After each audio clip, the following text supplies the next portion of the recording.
नमस्कार विद्यार्थी मित्रांनो, एबीके स्मार्ट स्टडी या आपल्या यूट्यूब चॅनलवरती पुन्हा एकदा तुम्हा सर्वांचे हार्दिक स्वागत आहे। तर मित्रांनो, आज आपण गेल्या वर्षी दिनांक 7/5/2023 साली झालेला मुंबई पोलीस शिपाई भरतीचा पेपर आज आपण इथे पाहणार आहोत। तर मित्रांनो, आताची जी पोलीस भरती सुरू आहे 2024 सालची, तर त्याचा मुंबई पोलीस भरतीची आता ग्राउंड जवळपास संपूर्ण झालेली आहे। तर त्याची जी लेखी परीक्षा आहे, तर आता त्यांचा जो GR आलेला आहे त्यानुसार लेखी परीक्षा तुमची ऑक्टोबरच्या पहिल्या, दुसऱ्या, तिसऱ्या किंवा चौथ्या म्हणजे ऑक्टोबर महिन्यापासून तुमची जी आहे तर ती लेखी परीक्षा होणार आहे। तर या पेपर मधील प्रश्न जे आहेत तर ते तुमच्या येणारी जी पोलीस भरती परीक्षा आहे ऑक्टोबरमध्ये, तर त्यासाठी हे अत्यंत उपयुक्त ठरू शकतात। त्यामुळे तुम्ही हा व्हिडिओ स्किप न करता पूर्ण बघावं। जे कोणी मित्र तुमचे याची तयारी करत आहेत मुंबई पोलीस शिपाई लेखी परीक्षेची, तर त्यांना देखील हा पेपर तुम्ही शेअर करा। चला तर आता आपण याचा जो आहे तर तो आपण इथे म्हणजे सी संचचा हा पेपर आहे। एकूण 100 प्रश्न 100 आणि दिनांक जो आहे तर तो 7 मे 2023 साली झालेला पेपर आहे। सूचना तुम्ही वाचून घ्या आणि वेळ 90 मिनिटे होता। तर डायरेक्ट आपण आता इथे आपल्या प्रश्नांना सुरुवात करूयात। तर प्रश्न पहिला इथे आपण पाहूयात काय दिलेला आहे ते। एका घनाची बाजू 4 मीटर आहे, ती दुप्पट केली तर त्याचे घनफळ किती पटीने वाढेल। म्हणजे आपल्याला एका घनाची बाजू दिलेली आहे, तर त्याची जर ती बाजू 4 मीटर दिली आहे तर ती दुप्पट केल्यास घनफळ कितीने वाढेल। तर आता घनाचे घनफळ काय असतं, बाजूचा घन। तर गणितात दिल्याप्रमाणे तुम्ही इथे पाहू शकता। तर आपल्याला काय दिले, घनाची बाजू दिलेली आहे 4 मीटर, तर ती काय करायची, दुप्पट केली तर 4 मीटरची किती 8 मीटर झाली। तर घनफळ किती येईल आपल्याला काढायचं आहे। तर घनाचे घनफळ बरोबर काय असतं, बाजूचा घन। तर बाजू 4 मीटर दिले आणि 4चा घन, 4चा घन किती असतो, 64 असतो। तर ती बाजू आता आपल्याला काय करायची, दुप्पट केली तर घनफळात काय फरक होईल हे काढायचं आहे। तर बाजू दुप्पट केल्यावरती किती आली, 4 दुनी 8 झाली आणि त्याचे जर घनफळ काढलं 8 बाजू घेऊन, तर बाजूचा घन म्हणजेच 8चा घन म्हणजे किती येतो, 512 येतो। म्हणजे बाजू दुप्पट केल्यानंतर घनामध्ये काय फरक पडेल, तर ह्या घनफळाला आपल्याला ह्या अगोदरच्या घनफळाने भागावे लागेल। म्हणजे 512 हे बाजू डबल झाल्यानंतरचं घनफळ आहे आणि बाजू सिंगल असतानाच घनफळ काय 64 आहे। म्हणजे 512 भागिले 64 जर केलं तर इथे 64 8 512 येतं। म्हणजे 8 जे आहे तर याचं भागाकार येतो। म्हणजे 8 पटीने जे आहे तर ते घनफळामध्ये वाढ होणार आहे। जेव्हा आपण एका घनाची बाजू जी आहे तर ती दुप्पट करतो तेव्हा त्याच्या घनफळामध्ये कितीचा फरक पडतो, तर तो 8 पटीने जे आहे तर ते घनफळ वाढतं। हे तुम्ही लक्षात ठेवा। म्हणजे आपला आन्सर काय असेल तर घनाची बाजू जी आहे तर ती दुप्पट जर केली तर त्याचे घनफळ जे आहे तर ते 8 पटीने वाढले। म्हणजे ऑप्शन डी जे आहे तर ते आपलं योग्य आन्सर असेल। पुढील प्रश्न पाहूयात, प्रश्न क्रमांक 2। नाटो सायबर संरक्षण गटात सामील होणारा पहिला आशियाई देश कोणता आहे। म्हणजे त्यावेळेचा हा करंट अफेअरशी संबंधित प्रश्न होता। तर नाटो जी आशियाई म्हणजे नाटो जी सायबर संरक्षण गट आहे त्यामध्ये सामील होणारा पहिला दक्षिण आशिया म्हणजे पहिला आशियाई देश कोणता ठरलेला आहे, तर तो दक्षिण कोरिया आहे। तर जो आहे तर तो नाटो सायबर संरक्षण गटात सामील झालेला पहिला आशियाई देश आहे दक्षिण कोरिया। पुढील प्रश्न पाहूयात, प्रश्न क्रमांक 3। स्वतंत्र भारतातील पहिले मुख्य निवडणूक आयुक्त म्हणून टिंबटिंब यांची नेमणूक झाली होती। तर स्वतंत्र भारत म्हणजे 15 ऑगस्ट 1947 ला आपण स्वतंत्र झालतो। तर त्यावेळेसला पहिले जे मुख्य निवडणूक आयुक्त होते तर ते कोण झाले होते, तर सुकुमार सेन। तर ऑप्शन सी मध्ये दिलेला आपल्याला त्यावेळेचा हा प्रश्न होता। तर पहिले जे आपले घटना समितीचे अध्यक्ष होते कोण आहेत, तर ते राजेंद्र प्रसाद होते। तर हे सुकुमार सेन जे आहेत तर ते कोण होते, तर पहिले मुख्य निवडणूक आयुक्त होते। हे तुम्ही लक्षात ठेवा। पुढील प्रश्न पाहूयात, प्रश्न क्रमांक 4। गटात न बसणारी संख्या ओळखा। तर इथे संख्याचा गट दिलेला आपल्याला 61 63 67 73 81 91 103 आणि 101। तर याप्रमाणे हा आपल्याला गट दिलेला आहे। तर त्यामध्ये न बसणारी संख्या आपल्याला शोधायची आहे। तर आता इथे आपण डिफरन्स काढत जाऊया। तर इथे 61 प्लस काय केलेलं आहे, 2 केलेला आहे, म्हणजे पुढे 63 आलेला आहे। मग 63 मध्ये किती ॲड केले, 4 ॲड केले, म्हणजे इथे 4 ॲड केलं 67 आले। परत 67 मध्ये 6 ॲड केले, म्हणजे फरक 2 4 6 मध्ये 2च्या पटीने वाढत चाललाय। 67 मध्ये 6 केलं 73 आलं। परत आता 6 नंतर आता कितीचा फरक पडणार, 6 नंतर 8, म्हणजे 73 मध्ये 8 केलं का 81 आलं। त्यानंतर 81 मध्ये 10 ॲड केलं का 91 आलं। मग इथे 8 परत इथे 10चा फरक, आता इथे 12चा फरक, मग 91 अधिक 12 केलं तर किती आलं, 103 आलं। तर पुढे कितीचा 14चा फरक पाहिजे। म्हणजे 103 अधिक 14 जर केलं तर 117, पण त्याने इथे काय दिलेलं आहे आपल्याला 101 दिलेला आहे। तर 101च्या जागी किती यायला पाहिजे होतं, तर 117 यायला पाहिजे होतं. म्हणजे गटात न बसणारी संख्या कोणती असणार आहे तर ती ऑप्शन डी मध्ये दिलेली आहे 101, जी की गटात न बसणारी संख्या असेल. पुढील प्रश्न पाहूयात, प्रश्न क्रमांक 5. तर काय दिलं आपल्याला, मे 2022 मध्ये महाराष्ट्रातील 28वी महानगरपालिका स्थापन करण्यात आली, तर ती कोणत्या जिल्ह्यात आहे? तर आता 28वी महानगरपालिका हे तुम्हाला अगोदर माहीत असणं गरजेचं आहे. तर 28वी महानगरपालिका कोणती बांधलेली आहे तर ती इचलकरंजी बांधलेली आहे. तर आता इथे म्हणजे जे विद्यार्थी आहेत तर इथे फसतात. तर त्यांनी काय विचारले, जी स्थापन करण्यात आली ती कोणत्या जिल्ह्यात आहे? तर इचलकरंजी आहे तर ती कोणत्या जिल्ह्यात आहे तर ती कोल्हापूर या जिल्ह्यात आहे. म्हणजे याचं योग्य आन्सर काय असेल तर इचलकरंजी ही 28वी महानगरपालिका आहे, पण ती कोणत्या जिल्ह्यात आहे तर ती कोल्हापूर या जिल्ह्यात आहे. म्हणून याचा आन्सर असेल ऑप्शन डी कोल्हापूर. पुढील प्रश्न पाहूयात, प्रश्न क्रमांक 6. तर हा ग्रामरवरती आधारित हा प्रश्न आहे. काय दिलेला आपल्याला इथे, तू कडे या शब्दाला षष्टीचा प्रत्यय लागल्यावर त्याचे कसे रूप होईल? तर षष्टीचे कोणते प्रत्यय असतात? चा, ची, चे. म्हणजे आता तू कडेला जर आपण म्हणजे मालकी हक्क दर्शवण्यासाठी आपण षष्टीचा वापर करतो. म्हणजे तू कडे म्हणजे काय, तिथं आपण म्हणतो तुझ्याकडे म्हणतो. काय म्हणतो?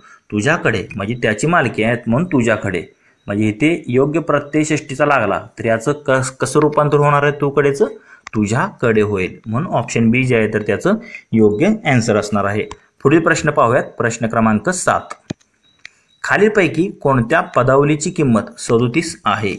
तर आता इथे 4 पदावली दिली आहेत ए, बी, सी आणि डी मध्ये. तर आता एक एक आपण चेक करूया. तर पहिली पदावली काय दिलेली आहे आपल्याला, 10 गुणिले 3 अधिक परत कंसात 5 अधिक 2. तर आता इथे जर तुम्ही केलं 10 3 किती असतं? 30 असतं. अधिक हे 5 अधिक 2 किती? 7. म्हणजे 30 अधिक 7 केल्यावर किती येतं? 37 येतं. तर इथे आपल्याला पुढचे ऑप्शन बघायची गरजच नाही, कारण आपल्याला काय म्हटलेलं आहे 37 उत्तर कशाचं येतं. तर इथे ऑप्शन 1 मध्ये जे आहे तर ते तुम्हाला पदावलीची किंमत जी आहे तर ती 37 मिळते. म्हणून ऑप्शन ए जे आहे तर हे ह्या प्रश्न क्रमांक 7चं योग्य आन्सर असणार आहे. पुढील प्रश्न पाहूयात, प्रश्न क्रमांक 8. एकाच राज्यातील व्यापारात केंद्र शासनाकडून टिंब आकारला जातो. म्हणजे एकच राज्य असेल तर केंद्र शासनाकडून तिथे काय आकारला जातो? तर काय आकारला जातो? तर CGST म्हणतो त्याला आपण. केंद्र शासनाने म्हणजे जो टॅक्स केंद्र शासन लावते त्याला आपण काय म्हणतो? CGST. एकाच राज्यातील व्यापारात केंद्र शासनाकडून काय लावला जातो? तर तो CGST लावला जातो.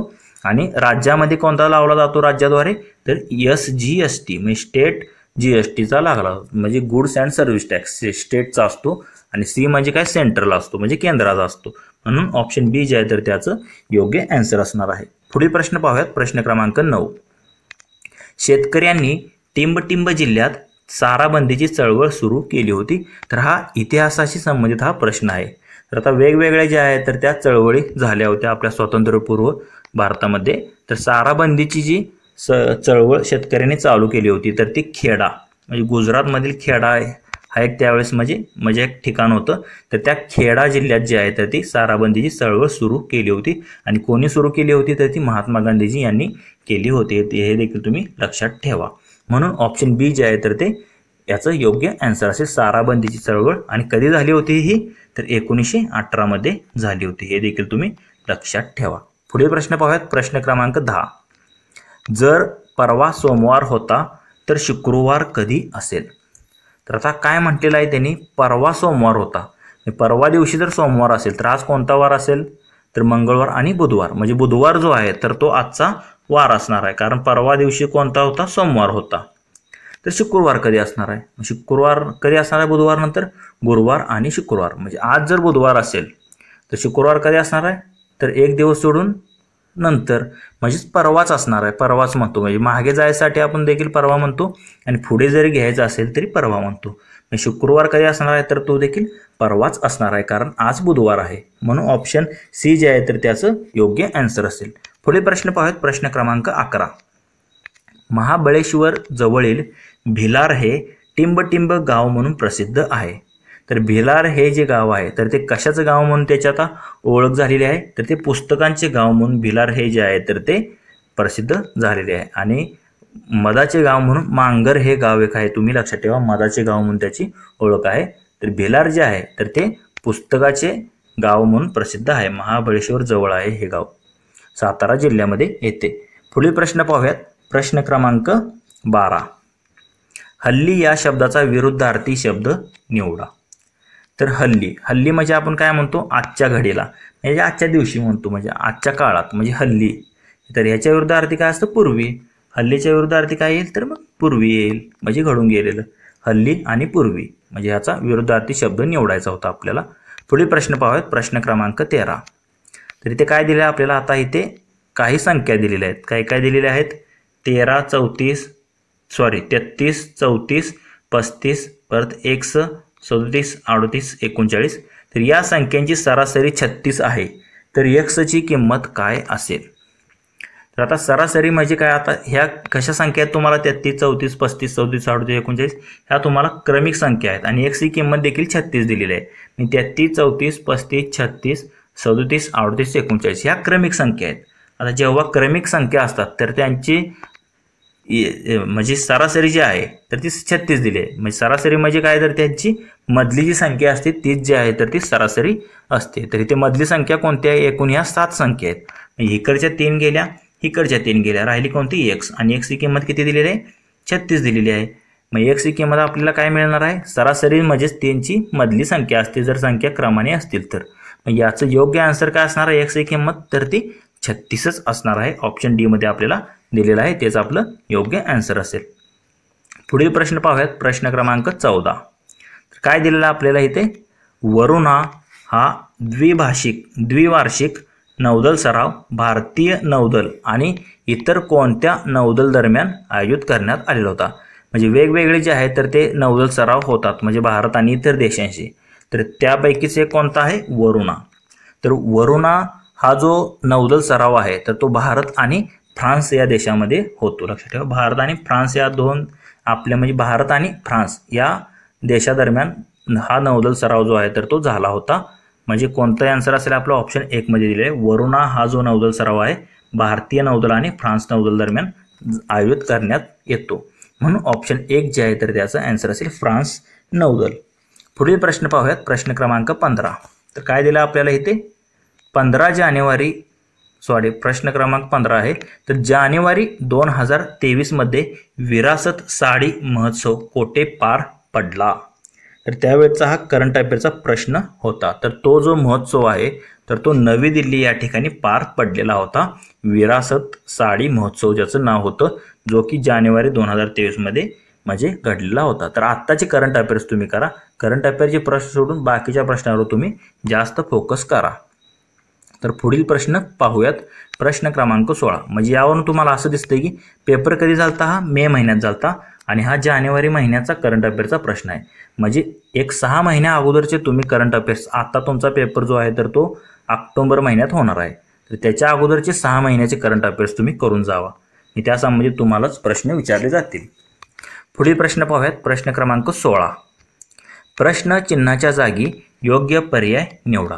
तर आता इथे आपल्याला इंग्लिश अक्षर मालिका दिलेली आहे. इथे याप्रमाणे तुम्ही इथे पाहू शकता. तर काय काय दिले आपल्याला, ACEFHJKMO. तर पुढे काय येईल. तर आता इथे जर तुम्ही नीट ऑब्झर्वेशन केलं तर ए नंतर काय असतं, बी असतं, बी कट करून त्यांनी सी घेतलेला आहे, सी नंतर डी असतं, डी कट करून ई घेतलेला आहे आणि ई नंतर लगेच पुढे इथे एफ घेतलेला आहे आणि आहे अशी संख्या मालिका त्यांची चालू आहे, म्हणजे अक्षर मालिका. एफ नंतर जी कट करून एच घेतलेला आहे, एच नंतर आय कट करून जे घेतलेला आहे आणि जे नंतर पुढे के घेतलेला आहे. मग के नंतर एल कट करून एम घेतलेला आहे, एम नंतर एन कट करून ओ घेतलेला आहे. मग पुढे काय येणार, ओ नंतर इथे पी येणार, पी नंतर क्यू कट करून काय येणार, आर येणार, आर नंतर एस कट करून काय येणार, टी येणार. म्हणजे प्रश्नचिन्हा जागी काय यायला पाहिजे, PRT यायला पाहिजे. तर PRT इथे कशामध्ये दिसते तुम्हाला, तर ऑप्शन बी मध्ये दिसत आहे. म्हणजे याचं योग्य आन्सर काय असेल तर ते PRT. म्हणजे प्रश्नचिन्हा जागी काय येईल ते आपल्याला निवडायचं होतं. तर प्रश्नचिन्हा जागी PRT येईल. पुढील प्रश्न पाहूयात. प्रश्न क्रमांक 17. महाराष्ट्र सरकारने टिंब हा दिवस आजी आजोबा दिन म्हणून साजरा करण्याचे ठरवले आहे. तर हा देखील त्यावेळेचा करंट अफेअरचा प्रश्न होता. म्हणजे आपलं जे महाराष्ट्र सरकार आहे तर त्यांनी आजी आजोबा दिन म्हणून 10 सप्टेंबर जो आहे तर तो दिवस जो आहे तर तो साजरा करण्याचे ठरवले आहे. म्हणजे याचं योग्य आन्सर असेल ऑप्शन सी. 10 सप्टेंबर जो आहे तर तो कोणता दिवस आहे, आजी आजोबा दिन म्हणून साजरा करण्यात ठरवले आहे आपल्या महाराष्ट्र सरकारने. लक्षात ठेवा 10 सप्टेंबर आणि 5 सप्टेंबरला शिक्षक दिन असतो. पुढील प्रश्न पाहूयात. प्रश्न क्रमांक 18. देव या शब्दाचे अनेक वचन पुढीलपैकी कोणते होते? तर एक देव असेल तर आपण काय म्हणतो? देवच म्हणतो. आणि अनेक देव असतील तर देखील त्याला आपण देवच म्हणतो. म्हणजे देवचं अनेक वचन हे देवच राहतं. तर इथे ऑप्शन डी मध्ये आपल्याला दिलेलं आहे देवचं अनेक वचन देव, म्हणून ऑप्शन डी जे आहे तर त्याचं योग्य आन्सर असेल. तर पुढील प्रश्न पाहूयात. प्रश्न क्रमांक 19. शुभम व अनिल यांना 3:5 या प्रमाणात 24 केळी वाटली तर शुभमला मिळालेली केळी किती? तर आता इथे आपल्याला काय दिलेलं आहे? शुभम व अनिल यांचं गुणोत्तर दिलेलं आहे केळांचं. 3:5 या प्रमाणात दोघांना वाटलेली आहेत आणि एकूण केळांची संख्या आपल्याला 24 दिलेली आहे. तर त्यापैकी शुभमची केळी म्हणजे शुभमला मिळालेली केळी किती आहेत तर ते आपल्याला शोधायचं आहे. तर आता गणितात दिल्याप्रमाणे तुम्ही इथे पाहू शकता आपल्याला काय काय दिलेलं आहे. शुभम व अनिल यांना 3:5 या प्रमाणात केळी वाटलेली आहेत. तर शुभमला किती? जर आता आपण x प्रमाणात घेतली तर शुभमचं गुणोत्तर काय? 3, म्हणजे 3x ही शुभमला मिळालेली केळी आणि अनिललाही 5 गुणोत्तर म्हणून 5x ही अनिलला मिळालेली केळी. तर एकूण केळी किती आहेत? तर ह्या दोघांच्या म्हणजे मिळालेली केळींची संख्या शुभमकडे 3x आहेत आणि अनिलकडे 5x. 3x आणि 5x किती झाले? 8x. म्हणजे दोघांकडे मिळून एकूण 8x एवढी केळी आहेत. तर एकूण केळी बरोबर आपल्याला 24 दिलेलं आहे. म्हणजे 8x बरोबर 24 असं आपण म्हणू शकतो. म्हणजे 8x बरोबर 24 असेल तर x बरोबर काय होणार? हे 8 तिकडे भागाकारात जाईल 24ला. 24 भागिले 8 होईल. 8 × 8 8 × 24 म्हणजे x ही किंमत आपल्याला मिळाली 3. तर शुभमकडे किती केळी आहेत? 3x आहेत. म्हणजे 3 गुणवले हे x ही किंमत 3 म्हणजे किती? 9 केळी जी आहेत तर ती शुभमला मिळाली आणि 24 मधून 9 गेले राहिले किती? 15. म्हणजे 15 केळी जी आहेत तर ती अनिलला मिळाली. म्हणजे आपलं योग्य आन्सर काय असेल तर एकूण 9 जी आहेत तर ती शुभमला केळी मिळाली. तर ऑप्शन डी मध्ये दिलेलं आहे त्याचं आपलं योग्य आन्सर असेल. तसेच मित्रांनो तुम्हाला जर या पेपरची PDF फ्रीमध्ये हवी असेल तर आपले टेलिग्राम चॅनल सुद्धा आहे. त्याची लिंक जी आहे तर ती तुम्हाला या डिस्क्रिप्शन बॉक्समध्ये भेटून जाईल. तिथे तुम्ही टेलिग्राम चॅनल जॉईन करून याची फ्रीमध्ये PDF देखील मिळवू शकता. पुढील प्रश्न पाहूयात. प्रश्न क्रमांक 20. तर काय दिलं आपल्याला इथे? कृत्रिम बुद्धिमत्तेचा वापर करून ChatGPT हा रोबो म्हणजे यंत्रमानव जो होता टिंब या अमेरिकी कंपनीने 2 नोव्हेंबर 2022 मध्ये बाजारात आणला. म्हणजे अमेरिकेची कंपनी आहे त्यांनी जे आहे तर ChatGPT हा नवीन एक यंत्रमानव रोबो तयार केलेला आहे 2 नोव्हेंबर 2022 मध्ये. म्हणजे तो बाजारात आणला होता. तर ती कोणती अमेरिकेची कंपनी आपल्याला इथे विचारलेला आहे. त्यावेळेचा करंट अफेअरचा प्रश्न होता. तर कोणती होती तर ती ओपन AI. कोणती होती? ओपन AI, जे की ऑप्शन ए मध्ये दिलेलं आहे. तेच आपलं योग्य आन्सर असणार आहे. पुढील प्रश्न पाहूयात. प्रश्न क्रमांक 21. भारताचे राष्ट्रीय अभिलेखागार टिंब येथे आहे. म्हणजे आपल्या केंद्राचं म्हणले मी भारताचे राष्ट्रीय अभिलेखागार कोठे आहे तर ते नवी दिल्ली या ठिकाणी आहे. कुठे आहे? सर्वोच्च न्यायालय तिथेच जे आहे तर ते आपल्या भारताचे राष्ट्रीय अभिलेखागार आहे नवी दिल्ली या ठिकाणी. म्हणून ऑप्शन ए जे आहे तर त्याचं योग्य आन्सर असणार आहे. पुढील प्रश्न पाहूयात. प्रश्न क्रमांक 22. तर आपल्याला इथे समसंबंध ओळखायचा आहे. ॲनॉलॉजीवरती आधारित हा प्रश्न आहे. समसंबंध ओळखा. मंगळवारला जर शनिवार असेल तर चैत्रला कोणता येईल? तर मंगळवार नंतर बुधवार, गुरुवार, शुक्रवार, शनिवार म्हणजे 4था दिवस. मंगळवार नंतर 4था दिवस आलेला आहे. चैत्र नंतर पुढचे 4 महिने आपल्याला काढायचे आहेत. मग चैत्र नंतर जर तुम्ही घेतलं चैत्र, वैशाख, ज्येष्ठ आणि आषाढ. आषाढ यायला पाहिजे होता पण आषाढ इथे पर्याय नाही तर त्यांनी श्रावण याचा आन्सर दिलेला आहे. आषाढ आणि परत 4 म्हणजे 4 महिने गाळून पुढे श्रावण त्यांनी दिलेला आहे.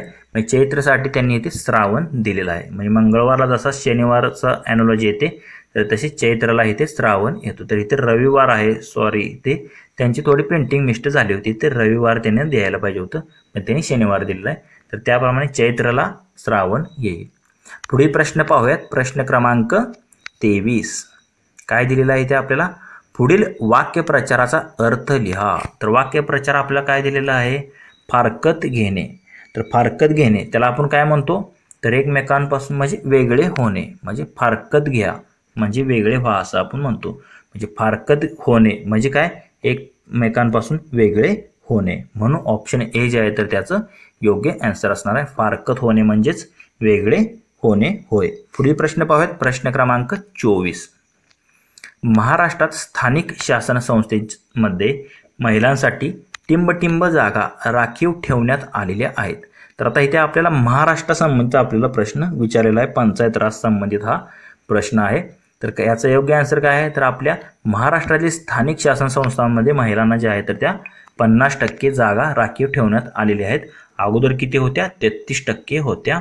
तर आता ते आरक्षण वाढवून आता 50% जे आहे तर ते आपल्या महाराष्ट्रामध्ये स्थानिक शासन स्वराज्य संस्थांमध्ये महिलांसाठी एवढ्या राखीव जागा झालेल्या आहेत 50%, लक्षात ठेवा. तर पुढील प्रश्न पाहूयात, प्रश्न क्रमांक 25. तर इथे हा महत्त्वाचा आपण वरती आधारित हा प्रश्न आहे. काय दिलेला आहे, एका वर्तुळाचे क्षेत्रफळ 1386 चौरस सेंटीमीटर असेल तर त्याचा परिघ किती असेल. तर आपल्याला काय दिले, वर्तुळाचे क्षेत्रफळ दिले 1386, तर त्याचा आपल्याला परिघ काढायचा आहे. तर कसं काढतो आपण हे, तर सुरुवातीला गणितामध्ये काय दिले ते आपण लिहून घेऊया. तर वर्तुळाचे क्षेत्रफळ आपल्याला दिलेलं आहे 1386 चौरस सेंटीमीटर. तर त्यावरून आपल्याला परिघ काढायचा आहे. तर परिघ काढण्या अगोदर आपल्याला काय करावं लागेल, त्या वर्तुळाचा आपल्याला म्हणजे डायमीटर काढावं लागेल किंवा रेडियस काढावं लागेल. तर वर्तुळाचे क्षेत्रफळ काय असतं, सूत्र पाय आर वर्ग बरोबर वर्तुळाचे क्षेत्रफळ असतं. म्हणजे पाय आर वर्ग बरोबर 1386 असं आपण म्हणू शकतो, कारण क्षेत्रफळ आपल्याला 1386 दिलेलं आहे.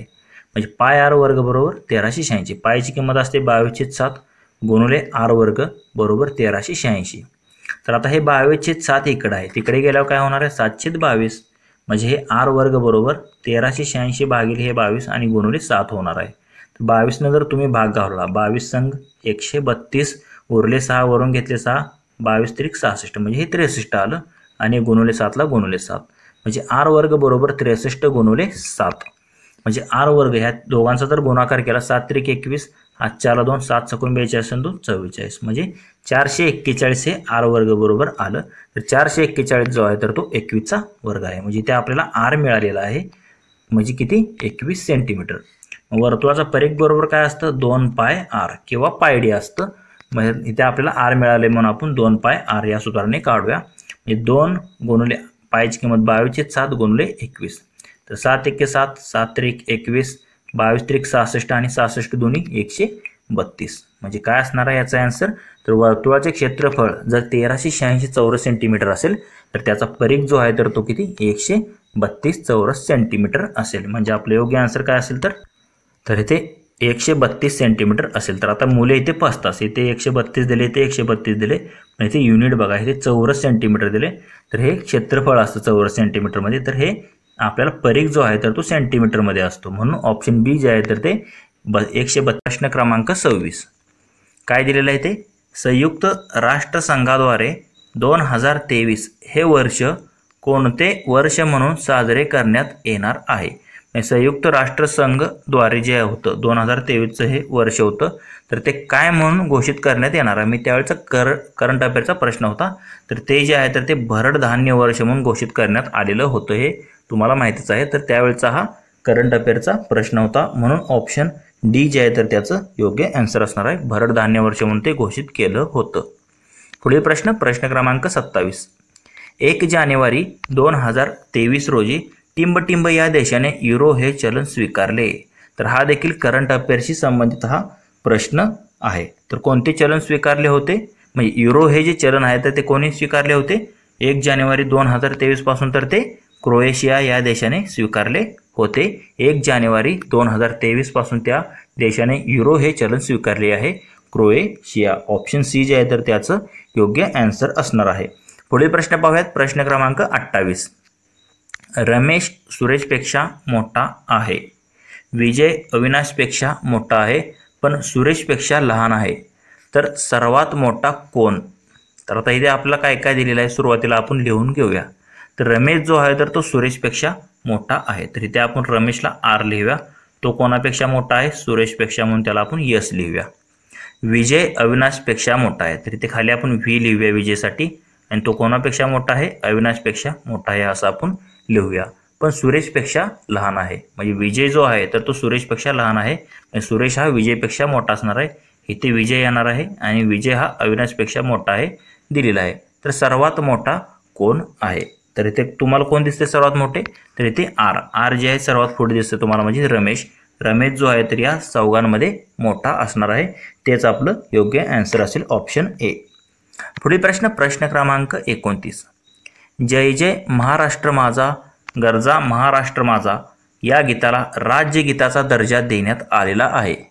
तर सदर गीत हे कोणी लिहिलेले आहे? तर जय जय महाराष्ट्र माझा आणि गरजा महाराष्ट्र माझा हे सर्वांनी तुम्ही ऐकलंच असेल। तर हे जे गीत आहे तर ते आपलं राज्यगीताचा त्याला आता दर्जा देण्यात आलेला आहे 2023 सालापासून। तर हे जे गीत आहे तर ते कोणीच म्हणजे लिहिलेलं आहे तर ते राजा बडे।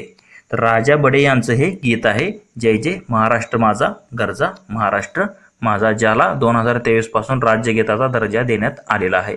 पुढील प्रश्न क्रमांक 30, तर हा ग्रामरवरती आधारित प्रश्न आहे, मराठी ग्रामरवरती।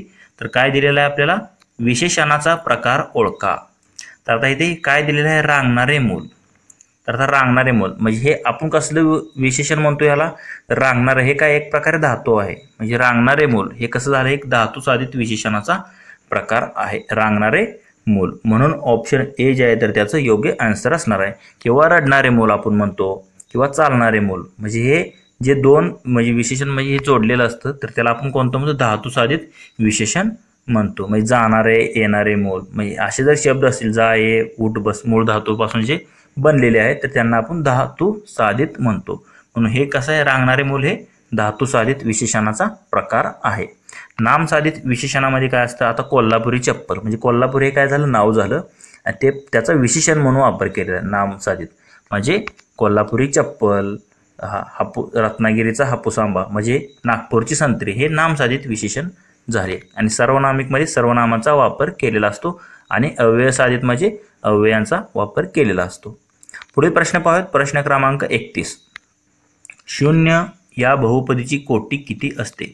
तर आता शून्य ही जी बहुपदी असते त्याला कोणतीही कोटी म्हणजे निश्चित आपण सांगू शकत नाही शून्याला कोणती कोटी आहे, कारण म्हणजे इथे ऑप्शन सी मध्ये दिलेलं आहे। तर त्याची आपल्याला कोटी विचारली तर आता शून्य या बहुपदीची कोटी किती असते हे आपण निश्चित याचे करता येत नाही किती कोटी असते, म्हणून ऑप्शन सी जे आहे तर त्याचं योग्य आन्सर असणार आहे। आणि कोणत्याही संख्येचा घातांक म्हणजे आता इथे 5 संख्या आहे तर त्याचा घातांक 0 असेल तर त्याचं आन्सर जे आहे तर ते कोणत्याही संख्येची कोटी 0 असेल तर त्याचं आन्सर असतं 1 असतं। पण शून्यची कोटी किती आहे हे आपण कधीही सांगू शकत नाही, निश्चित करता येतच नाही शून्यची कोटी, म्हणून ऑप्शन सी त्याचं योग्य आन्सर असेल। पुढील प्रश्न क्रमांक 32, खालीलपैकी मार्च 2023 मध्ये भारतीय रेल्वेच्या कोणत्या रेल्वे विभागाने त्यांच्या अंतर्गत असणाऱ्या 100% ब्रॉडगेज मार्गाचे विद्युतीकरण साध्य केलेले आहे? 100% ब्रॉडगेज मार्गाचे विद्युतीकरण साध्य केलेले कोणतं रेल्वे विभाग आहे? तर ते ऑप्शन 4 दिले आहेत आपल्याला, मध्य रेल्वे, दक्षिण मध्य रेल्वे, उत्तर रेल्वे व दक्षिण किनारी रेल्वे। तर कोणती रेल्वे आहे तर ती मध्य रेल्वे आहे, सेंट्रल रेल्वे। ज्या रेल्वेने काय केलेलं आहे मार्च 2023 मध्ये भारतीय रेल्वेच्या जो विभाग आहे मध्य रेल्वे यांनी अंतर्गत असणाऱ्या म्हणजे 100% ब्रॉडगेज मार्गाचे विद्युतीकरण साध्य केलेलं आहे मध्य रेल्वे, म्हणून ऑप्शन 1 जे आहे तर त्याचं आन्सर असेल मध्य रेल्वे, सेंट्रल रेल्वे। पुढील प्रश्न क्रमांक 33, 2023च्या जागतिक सुरक्षा परिषदेचे आयोजन कोठे करण्यात आले होते? तर ते आपल्या भारतात करण्यात आलेलं होतं जागतिक सुरक्षा परिषदेचे आयोजन, पण इथे ऑप्शन काय दिलेत? भारतामध्ये कोठे? मुंबई, बेंगळुरू, दिसपूर की जयपूर? तर यापैकी कोठे करण्यात आलेलं होतं तर ते जयपूर या ठिकाणी करण्यात आले होते, राजस्थान या ठिकाणी। म्हणजे 2023च्या जागतिक सुरक्षा परिषदेचे जे आयोजन होते तर ते जयपूर या ठिकाणी करण्यात आलेलं होतं, म्हणून ऑप्शन डी जे आहे तर त्याचं योग्य आन्सर असेल जयपूर। पुढील प्रश्न क्रमांक 34, तर आता इथे आपल्याला म्हणजे काय दिलेलं आहे, जर 4312 म्हणजे NICE व 756 म्हणजे PRO तर 75312 म्हणजे काय? म्हणजे आता इथे कोडिंग डिकोडिंगवरती आधारित आपल्याला प्रश्न आहे, अंकासाठी काही अक्षरांचा वापर केलेला आहे इंग्लिश, तर त्याप्रमाणे 75312 या अंकासाठी कोणता अक्षर तयार होईल आपल्याला शोधायचं आहे। तर इथे दिल्याप्रमाणे तुम्ही इथे पाहू शकता काय काय दिलेलं आहे। NICE साठी 4312 तर PRO साठी 756 दिलेलं आहे। मग इथे काय केलेलं आहे, जशा तसे अंक घेतलेले आहेत। N साठी 4, I साठी 3, C साठी 1 आणि E साठी 2, त्याप्रमाणे P साठी 7, R साठी 5 आणि O साठी 6। तर आपल्याला काय काढायचं आहे? 75 312. तर 7 कशासाठी घेतलेला आहे? पी साठी. 5 जो आहे आर साठी, म्हणजे पी आर आलं सुरुवातीला. त्यानंतर काय दिलेलं आहे त्यांनी? 312 312. तर इथे 312 सरळच आहे ICE, म्हणजे पुढे ICE येणार आणि पुढे PR येणार. म्हणजे प्राइस हा शब्द तयार होतो. म्हणजे 75 312 यामधून आपल्याला कोणता म्हणजे शब्द तयार झालेला आहे? PRICE. तेच आपलं योग्य आन्सर. तर प्राइस जे आहे तर ते कशामध्ये दिलेलं आहे? तर ते ऑप्शन ए मध्ये दिलेलं आहे. तेच आपलं योग्य आन्सर असेल. पुढील प्रश्न पाहूयात. प्रश्न क्रमांक 35. लोकशाहीर अण्णाभाऊ साठे यांच्या पुतळ्याचे नुकतेच कोणत्या देशामध्ये अनावरण करण्यात आलेले आहे? म्हणजे लोकशाहीर जे आपले अण्णाभाऊ साठे आहेत तर त्यांचं जे एका पुतळ्याचं नुकतेच, म्हणजे त्यावेळेचा हा करंट अफेअरचा प्रश्न होता, तर ते जे आहे तर ते रशिया या देशामध्ये त्या लोकशाहीर अण्णाभाऊ साठे यांचं अनावरण करण्यात आलेलं होतं. 2023चा हा करंट अफेअरचा प्रश्न होता. म्हणून ऑप्शन ए जे आहे तर त्याचं योग्य आन्सर असेल. रशिया या ठिकाणी अण्णाभाऊ साठे लोकशाहीर यांचं पुतळ्याचे अनावरण करण्यात आले होते, रशिया या ठिकाणी. पुढील प्रश्न क्रमांक 36. तर हा अलंकारावरती आधारित प्रश्न आहे. तर काय दिलेलं आहे आपल्याला? लहानपण देगा देवा, मुंगी साखरेचा रवा, ऐरावत रत्न थोर, त्यासी अंकुशाचा मार. तर या पद्यपंक्तीतील अलंकार आपल्याला ओळखायचा आहे. तर आता अलंकाराचे वेगवेगळे प्रकार आहेत. तर हे जी पंक्ती आहेत, मग ह्या ज्या ओळ्या आहेत तर त्या दृष्टांत या अलंकारात असतात. तर दृष्टांत अलंकारामध्ये काय असतं? एखादा विषय आपण पटवून जेव्हा सांगत असतो तर तेव्हा एखाद्याला आपण दाखला देतो, तर तेव्हा आपण दृष्टांत देतो असा या प्रकारचा. दाखला देण्यासाठी याचा वापर करतो, त्याला आपण दृष्टांत अलंकार म्हणतो.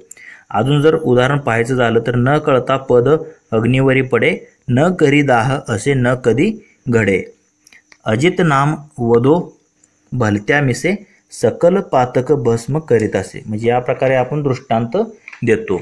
त्याप्रमाणे आपण तुकाराम महाराजांचे अभंग, म्हणजे निवडी वेगळे क्षीर आणि पाणी, राजहंस दोन्ही वेगळाली, तुका म्हणे येथे पाहिजे जातीचे, एरा गाबाळाचे काम नव्हे. म्हणजे या प्रकारचे जे दाखले जे आहेत तर ते आपण यामध्ये देतो. तर ते कोणता प्रकार आहे?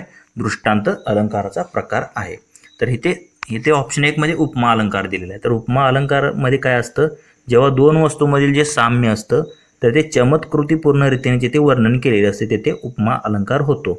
म्हणजे यामध्ये जेव्हा काव्यपंक्तीमध्ये सम, समान, सारखा, परी, प्रमाणे, परे, स्वानी, जसे, तसे, तुल्य या प्रकारच्या शब्दांचा वापर केलेला असतो उपमा अलंकारामध्ये. याचं जर उदाहरण पाहायचं झालं तर मुंबईचे घरे मात्र लहान, कबुतराच्या कोरड्यांसारखी.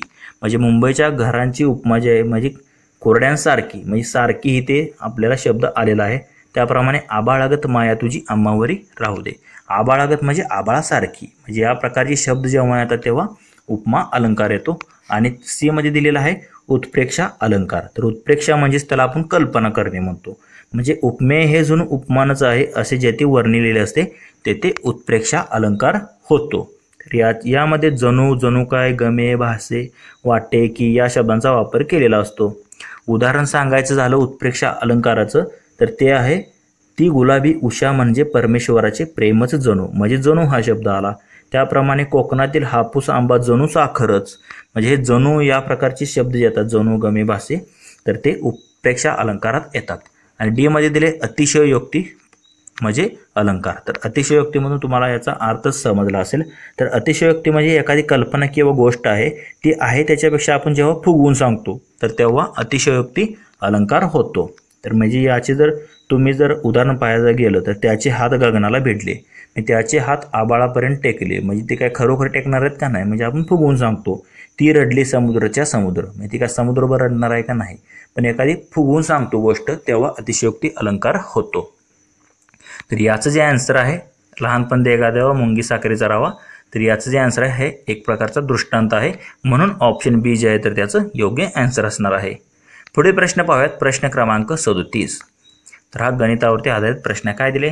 6 5 बरोबर व्हाय 20 म्हणजे व्हायला 20. तर व्हायची किंमत खालीलपैकी कोणती असेल? तर आपल्याला इथे दोन आपल्याला म्हणजे गुणोत्तर दिलेले आहेत त्यावरून आपल्याला वायची किंमत शोधायची. तर आता जेव्हा गुणोत्तर दिलेलं असतं तर ते आपण भागाकारात लिहितो. म्हणजे 6 5 त्याला आपण 6/5 लिहू शकतो बरोबर व्हाय 20 म्हणजे त्याला व्हायचे 20 असे लिहू शकतो. तर इथे आपण काय करतो याचा तिरकस गुणाकार करतो. म्हणजे हे 20 गुणिले 6 120 होईल आणि 5 गुणिले y हे 5y. तर हे दोघं गुणाकारात आहेत तर 5 इकडे 120ला भागाकारात येईल. y बरोबर 120 भागिले 5. 5 एके 5 म्हणजे 24 पंचे 20 असे म्हणजे y ची किंमत किती आली 24. तर तेच आपल्याला काढायचं होतं y ची किंमत तर ती येणार आहे 24. तर 24 कुठे दिसते तर इथे ऑप्शन बी मध्ये दिसत आहे. तेच आपलं योग्य आन्सर असणार आहे. पुढील प्रश्न पाहूयात. प्रश्न क्रमांक 38. 2022च्या राष्ट्रकुल स्पर्धेमध्ये भारतीयांसाठी पहिले सुवर्ण पदक खालीलपैकी कोणी जिंकले. मी त्यावेळी ज्या राष्ट्रकुल स्पर्धा झाल्या होत्या 2022 तर त्यावेळेचा हा करंट अफेअरचा प्रश्न आहे. तर त्या स्पर्धेमध्ये पहिले जे सुवर्ण पदक आहे तर ते खालीलपैकी कोणी जिंकलेलं होतं. तर ऑप्शन दिलेले आहेत निखत झरीन, साक्षी मलिक, अंचिता शेवली आणि मीराबाई चानू. तर कोणी जिंकलेलं होतं पहिलं तर ते मीराबाई चानू यांनी. तर मीराबाई चानू यांनी राष्ट्रकुलच्या स्पर्धा होत्या 2022 मध्ये तर त्यांनी वेट लिफ्टिंगमध्ये हे जे आहे तर ते सुवर्णपदक जिंकलेलं होतं मीराबाई चानू यांनी.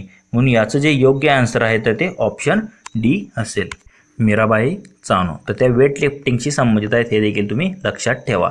तर त्या कोणत्या राज्याचे खेळाडू आहेत ते आता तुम्ही मला कमेंट करून सांगायचं आहे. पुढील प्रश्न पाहूयात. प्रश्न क्रमांक 39. शेतीचे उत्पादन वाढवण्यासाठी आणि अन्नधान्याबाबत स्वयंपूर्ण होण्यासाठी टिंबटिंब करण्यात आली. तर आता शेतीचे उत्पादन आणि अन्नधान्य यामध्ये स्वयंपूर्ण होण्यासाठी भारतामध्ये कोणती क्रांती घडून आली होती म्हणजे 1965-66 मध्ये तर हरित क्रांती. म्हणजे शेतीचे उत्पादन वाढवण्यासाठी आणि अन्नधान्यांची स्वयंपूर्णता होण्यासाठी हरित क्रांती करण्यात आली होती 65-66च्या दरम्यान. म्हणून M.S. स्वामीनाथन हे त्याचे प्रणेते होते. तर ऑप्शन बी जे आहे तर त्याचं योग्य आन्सर असेल कोणती क्रांती हरित क्रांती. पुढील प्रश्न क्रमांक 40 पाहूयात. खालीलपैकी महाराष्ट्रातील कोणत्या व्यक्तीने सर्वोच्च न्यायालयाचे सरन्यायाधीश पद भूषवले नाही. तर भूषवले नाही असं विचारले. शेवटची ओळ लक्षात ठेवा भूषवले नाही. तर आता ऑप्शन काय काय दिलेलं आपल्याला प्रल्हाद गजेंद्र गडकर. तर यांनी भूषवलेलं आहे का तर होय यांनी भूषवलेलं आहे. प्रल्हाद गजेंद्र गडकर म्हणजे PK गडकर ज्यांना आपण म्हणतो. शरद बोबडे यांनी देखील भूषवलेलं आहे व यशवंतराव चंद्रचूड तर यांनी देखील भूषवलेलं आहे. तर सध्याला जे आपले सरन्यायाधीश आहेत तर ते यांचेच चिरंजीव आहेत. तर ते यशवंत म्हणजे धनंजय यशवंतराव चंद्रचूड म्हणजे DY चंद्रचूड सध्याला आपले 50वे सरन्यायाधीश आहेत. हे लक्षात ठेवा. करंट अफेअरचा हा प्रश्न विचारू शकतात. सध्याला सरन्यायाधीश कोण आहेत तर DY चंद्रचूड हे आहेत. यांचे चिरंजीव यशवंतराव चंद्रचूड यांचे. तर लीला सेठ जे आहेत तर यांनी कधीही सर्वोच्च न्यायालयाचे सरन्यायाधीश पद भूषवलेलं नाही. म्हणून याचं योग्य आन्सर असणार आहे ऑप्शन डी. पुढील प्रश्न पाहूयात. प्रश्न क्रमांक 41. जतीन, नितीन व मोहसिन यांची वये अनुक्रमे 16, 24 व 36 वर्ष आहेत. तर नितीनच्या वयाचे मोहसिनच्या वयाशी असलेले गुणोत्तर कोणते. तर नितीनच्या वयाचे मोहसिनच्या वयाशी असलेले गुणोत्तर काढायचं आहे. तर जतीन, नितीन व मोहसिन. तर जतीनचं 16, नितीनचं 24. तर आपल्याला नितीनचं आणि मोहसिनचं काढायचं आहे. मोहसिनचं किती आहे 36 आहे म्हणजे 24 36. 12 एके 12, 12 2 24, 12 त्रिक 36 म्हणजे 2/3 म्हणजेच 2/3. तर 2/3 जे आहे तर ते नितीन व मोहसिन यांच्या वयांचे गुणोत्तर असणार आहे 2/3. तर 2/3 आपल्याला ऑप्शन बी मध्ये दिलेला आहे. तेच आपलं योग्य आन्सर असेल 2/3. पुढील प्रश्न क्रमांक 42. ऐकू येणे या अर्थाचा पुढीलपैकी कोणता वाक्यप्रचार उतार्यात आलेला आहे. म्हणजे उतार्यात आला आहे ऐकू येणे. तर इथे ऑप्शन दिलेले आहेत अपेक्षा नसणे, पायरी न चढणे, कानावर पडणे की मुलाखत घेणे. तर ऐकू येणे याचा योग्य जो वाक्यप्रचार आलेला आहे तर तो कोणता आहे कानावर पडणे. म्हणजे त्याला आपण ऐकू येणे म्हणतो. तेच याचं योग्य आन्सर असणार आहे. ऐकू येणे म्हणजेच कानावर पडणे. पुढील प्रश्न पाहूयात. प्रश्न क्रमांक 43. तर आता इथे आपल्याला समीकरण दिलेले आहेत त्यावरून आपल्याला एक किंमत काढायची आहे. तर 3x + 5y बरोबर 9 आणि 5x + 3y बरोबर 7. तर x + y ची किंमत खालीलपैकी कोणती आहे. तर आता x + y ची आपल्याला म्हणजे किंमत काढायची आहे. तर दोन रेषीय समीकरणे आपल्याला दिलेली आहेत. तर आता गणितात दिल्याप्रमाणे आपण ही दोन समीकरणे लिहून घेऊयात. तर 3x + 5y बरोबर 9 आणि 5x + 3y बरोबर 7. तर आता यांची आपण जर बेरीज केली सरळ तर हे 5x आणि 3x किती होतं 8x होतं आणि 5y आणि 3y किती होतं 8y होतं आणि 9 आणि 7 किती होतं 16 होतं. तर ह्या सगळ्यांमधून जर आपण 8 बाहेर काढलं, इथे 8 कॉमन आहे म्हणून 8 बाहेर काढला तर 8 कंसात काय राहणार आहे फक्त x अधिक y राहील बरोबर 16ला बरोबर 16. म्हणजे x अधिक y बरोबर काय येणार आहे हे 16ला हे 8 तिकडे भागाकारात जाईल म्हणजे 16 भागिले 8 होईल. 8 एके 8 8 दोन्ही 16 म्हणजे x अधिक y बरोबर काय येणार आहे तर ते 2 येणार आहे. तेच आपल्याला काढायचं होतं. x अधिक y बरोबर 2 येईल. तर इथे 2 कुठे दिलेला आहे तर ऑप्शन 1 मध्ये दिलेला आहे. तर x अधिक y ची किंमत किती असणार आहे तर ती 2 असेल. ऑप्शन ए जे आहे तर त्याचं योग्य आन्सर असणार आहे. पुढील प्रश्न क्रमांक 44. पुढीलपैकी कोणत्या हक्काचा समावेश मानवी हक्कामध्ये होत नाही. म्हणजे आता 4 हक्क खाली दिलेले आहेत आपल्याला. रोजगाराचा अधिकार, बालकांचे अधिकार, माहितीचा अधिकार व समान कामासाठी समान वेतन. तर यापैकी कोणकोणते अधिकार यामध्ये मोडतात तर इथे ऑप्शन ए मध्ये जो दिलेला आहे रोजगाराचा अधिकार तो या हक्काचा समान म्हणजे सर्वांना हक्क आहे रोजगार मिळवण्याचा. त्याप्रमाणे बालकांचे जे अधिकार आहेत त्यांचा देखील म्हणजे मानवी हक्कामध्ये आपल्या मूलभूत हक्कामध्ये समावेश करण्यात आलेला आहे. त्याप्रमाणे समान कामासाठी समान वेतन हा देखील सर्वांना हक्क आहे. पण माहितीचा अधिकार जो आहे तर तो हक्क आहे सर्वांना पण तो मूलभूत हक्कामध्ये तो मोडत नाही. कोणता माहितीचा अधिकार. म्हणून याचं योग्य आन्सर असणार आहे ऑप्शन बी. माहितीचा अधिकार जो आहे तर तो मूलभूत हक्कामध्ये मोडत नाही म्हणून ऑप्शन बी जे आहे तर त्याचं योग्य आन्सर असणार आहे. पुढील प्रश्न क्रमांक 45. भारताने टिंबच्या नेतृत्वाखाली विश्वचषक क्रिकेट स्पर्धा जिंकली. म्हणजे आता सुनील गावस्कर, कपिल देव, सय्यद किरमाणी की संदीप पाटील. तर याप्रमाणे आपल्याला 4 नावे दिलेली आहेत. तर 1983चा जो विश्वचषक होता तर त्यांच्यामधील ही नावे आहेत. तर त्यावेळेस आपले जे कप्तान होता तर हे तर आता लहान मुलाला देखील माहीत असेल तर कपिल देव जे आहे तर त्याचे कॅप्टन होते. नंतर जो आहे तर 2011ला आपण वर्ल्ड कप जिंकलेला होता 50-50चा. तर त्यावेळेस MS धोनी होता आपला कप्तान आणि 2007चा जो T20 वर्ल्ड कप होता तर त्यावेळेस देखील MS धोनीच होता. आणि आत्ता जो नुकताच 2023ला म्हणजे आपण जो आता 2024ला जो T20 वर्ल्ड कप जिंकलेला आहे त्याचा कप्तान कोण होता तर रोहित शर्मा होता. तर हे देखील तुम्ही लक्षात ठेवा. पुढील प्रश्न पाहूयात. प्रश्न क्रमांक 46. प्रश्नचिन्हाच्या जागी येणारा अंक कोणता. तर आता इथे ऑप्शन दिले आहेत H/P काय दिले 1/2 दिले आहे तर C/R बरोबर काय येईल. तर आता इथे जर तुम्ही पाहिलं H हा किती नंबरला असतो क्रमाने तर H असतो 8 नंबरला म्हणजे 8 लिहूया आपण. आणि P किती नंबरला असतो म्हणजे H/P दिले P असतो 16 नंबरला म्हणजे 8 एके 8 8 दोन्ही 16 म्हणजे यांचं 1/2 इथे गुणोत्तर दिलेलं आहे. त्याप्रमाणे C/R C असतो 3 नंबरला आणि R असतो 18 नंबरला. यांचं जर गुणोत्तर काढलं 3 एके 3 3 संग 18 किती येतं 1/6 म्हणजे 1/6 म्हणजे C/R म्हणजे यांच्यासाठी काय येणार आहे 1/6 येणार आहे. 1/6 इथे ऑप्शन C मध्येच दिसत आहे तेच आपलं योग्य आन्सर असणार आहे. पुढील प्रश्न पाहूयात. प्रश्न क्रमांक 47. तसेच मित्रांनो तुम्हाला जर याची PDF फ्रीमध्ये हवी असेल तर आपले टेलिग्राम चॅनल सुद्धा आहे. त्याची लिंक जी आहे तर ती तुम्हाला डिस्क्रिप्शन बॉक्समध्ये भेटून जाईल. तिथे तुम्ही टेलिग्राम चॅनल जॉईन करून याची PDF फ्रीमध्ये मिळवू शकता. तर प्रश्न क्रमांक 47 काय दिलेला आहे पुढीलपैकी चुकीची जोडी ओळखा. तर 4 जोड्या दिलेल्या आहेत. माथेरान काय आहे थंड हवेचं ठिकाण तर हे योग्य आहे. माथेरान हे थंड हवेचं ठिकाण आहे. ताडोबा काय दिले लेणी दिले तर हे चुकीचं आहे. ताडोबा हे काय तर राष्ट्रीय उद्यान आहे आपलं की आणि व्याघ्र प्रकल्प देखील आहे ताडोबा पण लेणी नाही तिथे. तर हे ताडोबा जे आहे तर चंद्रपूरमध्ये हे देखील तुम्ही लक्षात ठेवा. तर हे बी जे आहे तर ते आपलं योग्य आन्सर असणार आहे कारण चुकीची जोडी ही ताडोबा लेणी नाही तर ते राष्ट्रीय उद्यान आहे. सी मध्ये दिले कोल्हापूर देवस्थान आहे बरोबर आहे आपली महालक्ष्मी आई कोल्हापूरची अंबाबाई. आणि इथे ऑप्शन डी मध्ये दिलेलं आहे अजिंठा हे अजिंठा वेरूळ जे आहे तर लेण्या जागतिक वारसा स्थळामध्ये यांना स्थान दिलेलं आहे अजिंठा वेरूळ यांना. म्हणून ऑप्शन बी जे आहे तर ते चुकीचे ठरतं. ताडोबा येथे लेणी नसून राष्ट्रीय उद्यान आहे. पुढील प्रश्न क्रमांक 48. तुझे नाव काय या वाक्यापुढे कोणते विरामचिन्ह येईल. तर लहान मुलगा देखील सांगू शकतो. तर इथे प्रश्न विचारलेला आहे तुझे नाव काय तर तिथे काय येणार आहे तर तिथे प्रश्न चिन्ह येणार आहे. तर हा तर प्रश्न कोणाचा चुकलाच नाही पाहिजे विराम चिन्हावरचा. ऑप्शन सी जे आहे तर त्याचं योग्य आन्सर असेल. पुढील प्रश्न पाहूयात. प्रश्न क्रमांक 49. तर आता इथे काय दिलेलं आपल्याला 1 मिलीमीटरचे 1 सेंटीमीटरशी असलेले गुणोत्तर खालीपैकी कोणते. तर 1 मिलीमीटरला आपण 1 म्हणतो आणि 1 सेंटीमीटरमध्ये एक किती मिलीमीटर असतात तर 10 मिलीमीटर असतात. म्हणजे 1 सेंटीमीटरमध्ये 10 असतात. मग याचं गुणोत्तर 1/10 म्हणजेच एकाच 10 जे आहे तर त्याचं योग्य गुणोत्तर येणार आहे. तर ते कशामध्ये दिलं आहे तर ऑप्शन सी मध्ये दिलेलं आहे. तेच आपलं योग्य आन्सर असेल 1 मिलीमीटरचे 1 सेंटीमीटरचे असलेले गुणोत्तर. पुढील प्रश्न पाहूयात. प्रश्न क्रमांक 50. हितोपदेश या संस्कृत ग्रंथाचा जर्मन भाषेत अनुवाद टिंबटिंब यांनी केला होता. म्हणजे हितोपदेश हा जो संस्कृत आपला ग्रंथ होता त्याचा जो आहे तर तो जर्मन भाषेमध्ये अनुवाद जो आहे तर तो कोणी केलेला होता तर ते 4 ऑप्शन दिलेले आहेत. त्यापैकी James Mill, Frederick Max Muller, Mount Stuart Elphinstone की जॉन मार्शल.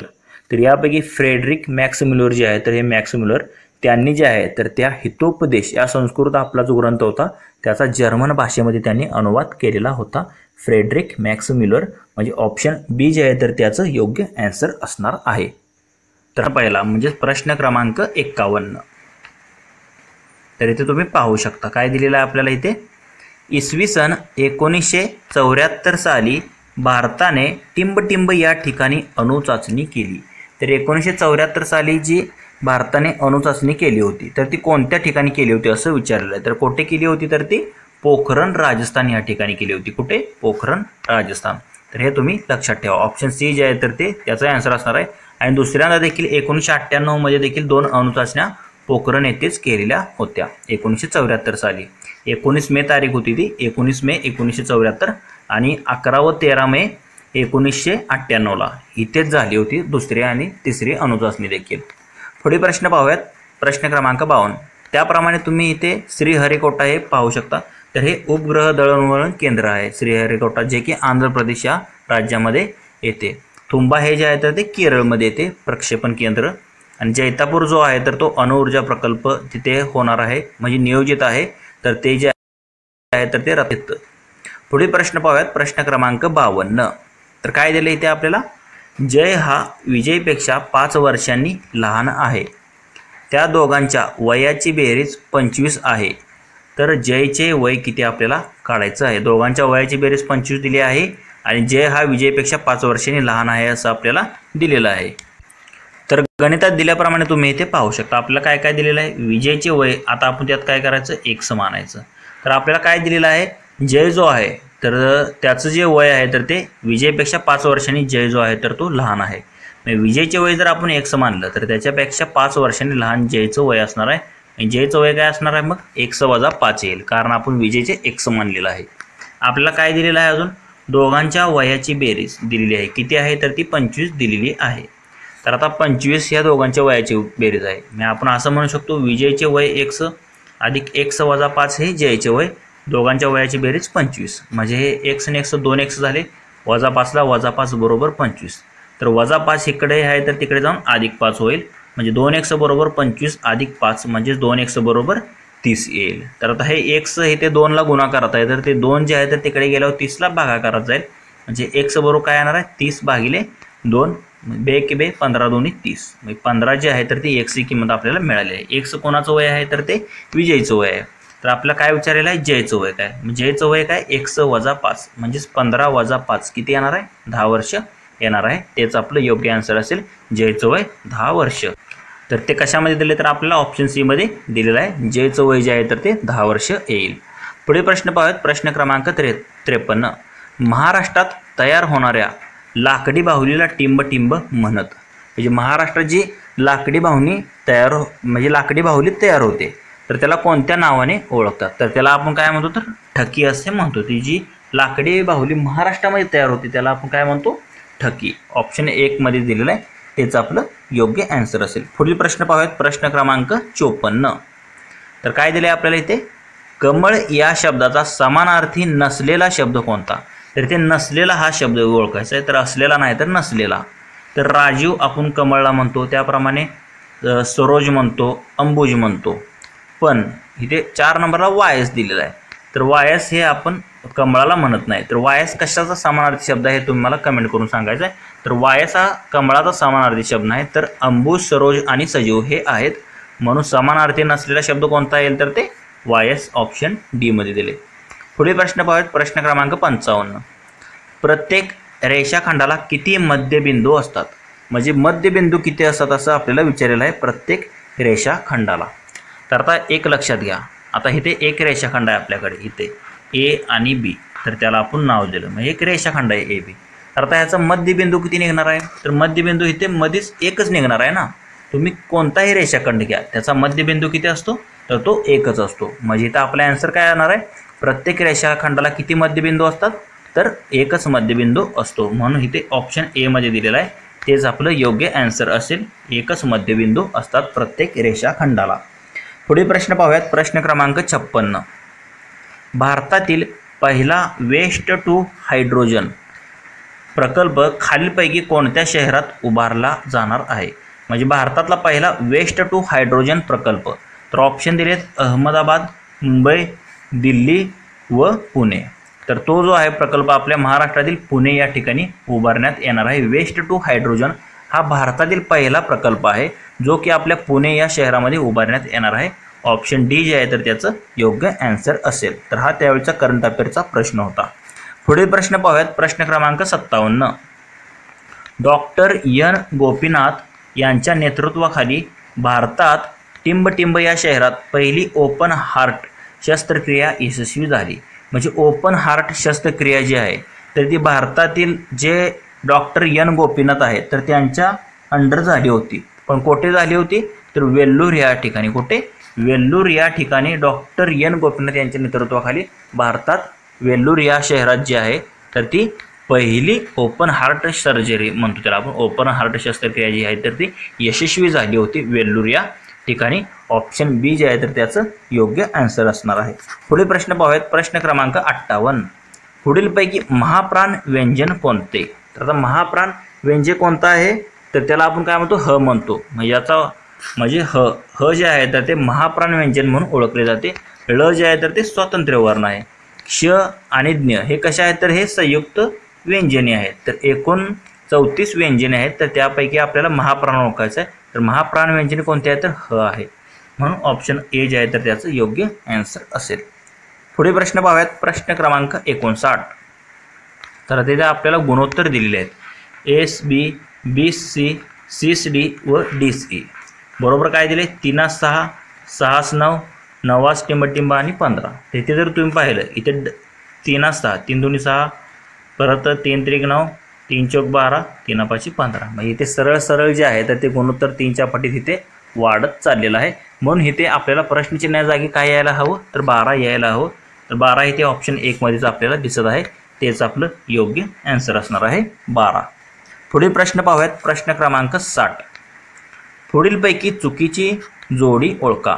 तर ते आपल्याला इथे 2 दिलेले आहेत. म्हणजे ए बी सी डी ह्या 4 ऑप्शनमध्ये म्हणजे जोडी चुकीची आपल्याला निवडायची आहे. तर इथे जर पाहिलं कुतुब मिनार तर बरोबर आहे. कुतुब मिनार कुठे आहे? मेहरोली या ठिकाणी आहे, हैदराबाद. कुतुब मिनार मेहरोली या ठिकाणी आहे. त्याप्रमाणे गोल घुमट, गोल घुमट कुठे आहे तर विजापूर या ठिकाणी गोल घुमट आहे, हे देखील बरोबर आहे. आणि ऑप्शन डी मध्ये तुम्हाला इथे दिसत आहे ताजमहाल. ताजमहाल हे आग्र्याला आहे. म्हणजे ए बी डी हे 3 तर योग्य आहेत. पण इथे सी मध्ये काय दिसते तुम्हाला? Chhatrapati Shivaji Maharaj railway terminus. तर CST जे आहे तर ते कुठं आहे तर आपल्या मुंबई या ठिकाणी. आपण इथे दिल्ली दिले. मग चुकीचं काय असणार आहे तर ऑप्शन सी. तर मुंबईचा पेपरमध्ये एवढा सोपा प्रश्न तुम्हाला कधी दिसला नसेल. तर ऑप्शन सी जे आहे तर ते योग्य आन्सर असेल. CST मुंबई हे सर्वांना माहितीच आहे. पुढील प्रश्न पाहूयात. प्रश्न क्रमांक 61. 2 रेषांना एका छेदिकेने छेदले असता किती कोण तयार होतात? तर आता लक्षात घ्या, एकूण रेषा किती आहे त्या 2 आहे. तर आता इथे 2 रेषा आपण काढूया. ह्या 2 जर थोड्या लांब काढूया आपण.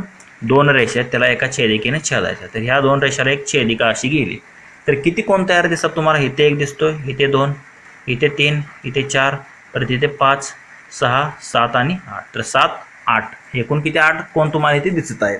म्हणजे 2 रेषा जेव्हा एका छेदिकेने छेदलेली असते 2 रेषांना तर तेव्हा लक्षात घ्या की एकूण 8 कोण तयार होतात. किती कोण तयार होतात तर 8 कोण तयार होतात. तर ते कशामध्ये दिसते तुम्हाला? ऑप्शन सी मध्ये दिसत आहे, तेच आपण. पुढील प्रश्न, प्रश्न क्रमांक 62. तर काय दिलं आपल्याला इथे? इसवी सन 1992 मध्ये टिंबटिंब या राज्यात मद्यपान विरोधी चळवळ सुरू करण्यात आली होती. म्हणजे 1992 साली मद्यपान विरोधी म्हणजे दारू विरोधी जी चळवळ आहे तर ती कोणत्या राज्यामध्ये सुरू करण्यात आली होती? तर ती जी आहे ऑप्शन आहेत महाराष्ट्र, गुजरात, आंध्र प्रदेश व उत्तराखंड. तर कोणत्या राज्यात चळवळ ही सुरू करण्यात आली होती? तर आंध्र प्रदेश या राज्यामध्ये मद्यपान विरोधी चळवळ 1992 मध्ये सुरू करण्यात आली होती. म्हणून ऑप्शन सी जे आहे तर ते योग्य आन्सर असणार आहे. पुढील प्रश्न पाहूयात. प्रश्न क्रमांक 63. भारत सेवक समाजाची स्थापना टिंबटिंब यांनी केली होती. तर आपल्याला माहितीच आहे भारत सेवक समाज जो होता तर त्याची स्थापना कधी झाली होती? 1905 मध्ये करण्यात आली होती व ती कोणी केली होती? गोपाळ कृष्ण गोखले यांनी केली होती. तर ऑप्शन डी मध्ये आपल्याला दिसत आहे गोपाळ कृष्ण गोखले त्यांनी जे आहे तर ती भारत सेवक समाजाची 1905 मध्ये स्थापना केली होती. आणि ग वा जोशी यांनी कोणती सार्वजनिक सभेची स्थापना केली होती? त्यांना सार्वजनिक काका म्हणून देखील ओळखले जाते. पुढील प्रश्न पाहूयात. प्रश्न क्रमांक 64. संसदीय शासन पद्धती टिंबटिंब येथे विकसित झाली. म्हणजे विकसित कोठे झाली आपल्याला विचारलेल्या संसदीय शासन पद्धती. तर ती जी आहे तर ती आपल्याला माहितीच आहे. तर ती शासन पद्धती आपण इंग्लंड करून घेतलेली आहे आपल्या भारतामध्ये. तर ती जी आहे तर ती प्रथमतः संसदीय शासन पद्धती होती तर ती इंग्लंड या ठिकाणी विकसित झालेली आहे. ऑप्शन ए जे आहे तर ते आपलं योग्य आन्सर असणार आहे. पुढे प्रश्न पाहूयात. प्रश्न क्रमांक 65. तर अमेरिकेमध्ये अमेरिका आणि फ्रान्स जे आहेत ना तर ते अध्यक्षीय शासन पद्धती आहे हे तुम्ही लक्षात घ्या. आणि भारत इंग्लंड या ठिकाणी संसदीय शासन पद्धती आहे म्हणजे आपण इंग्लंड करूनच स्वीकारलेली आहे ती. तर अमेरिका फ्रान्समध्ये तुम्ही पाहिलं असेल की तर तिथे राष्ट्राध्यक्ष असतं. पुढील प्रश्न क्रमांक 65. पुढील वाक्यातील क्रियापदाचा अर्थ ओळखा.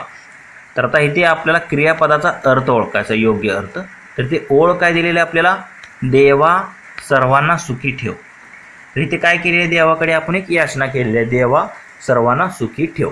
तर ही काय एक प्रकारची याचना ही कशामध्ये येतं? तर ते आज्ञार्थी वाक्यात येतं. म्हणजे उपासना किंवा आज्ञा किंवा याचना आपण जे करतो तर ते कशामध्ये येतं? तर ते आज्ञार्थी वाक्यात येतं. म्हणजे देवा सर्वांना सुखी ठेव हे आज्ञार्थी क्रियापदाचा अर्थ असणार आहे याचा. विद्यार्थी वाक्यामध्ये काय असतं?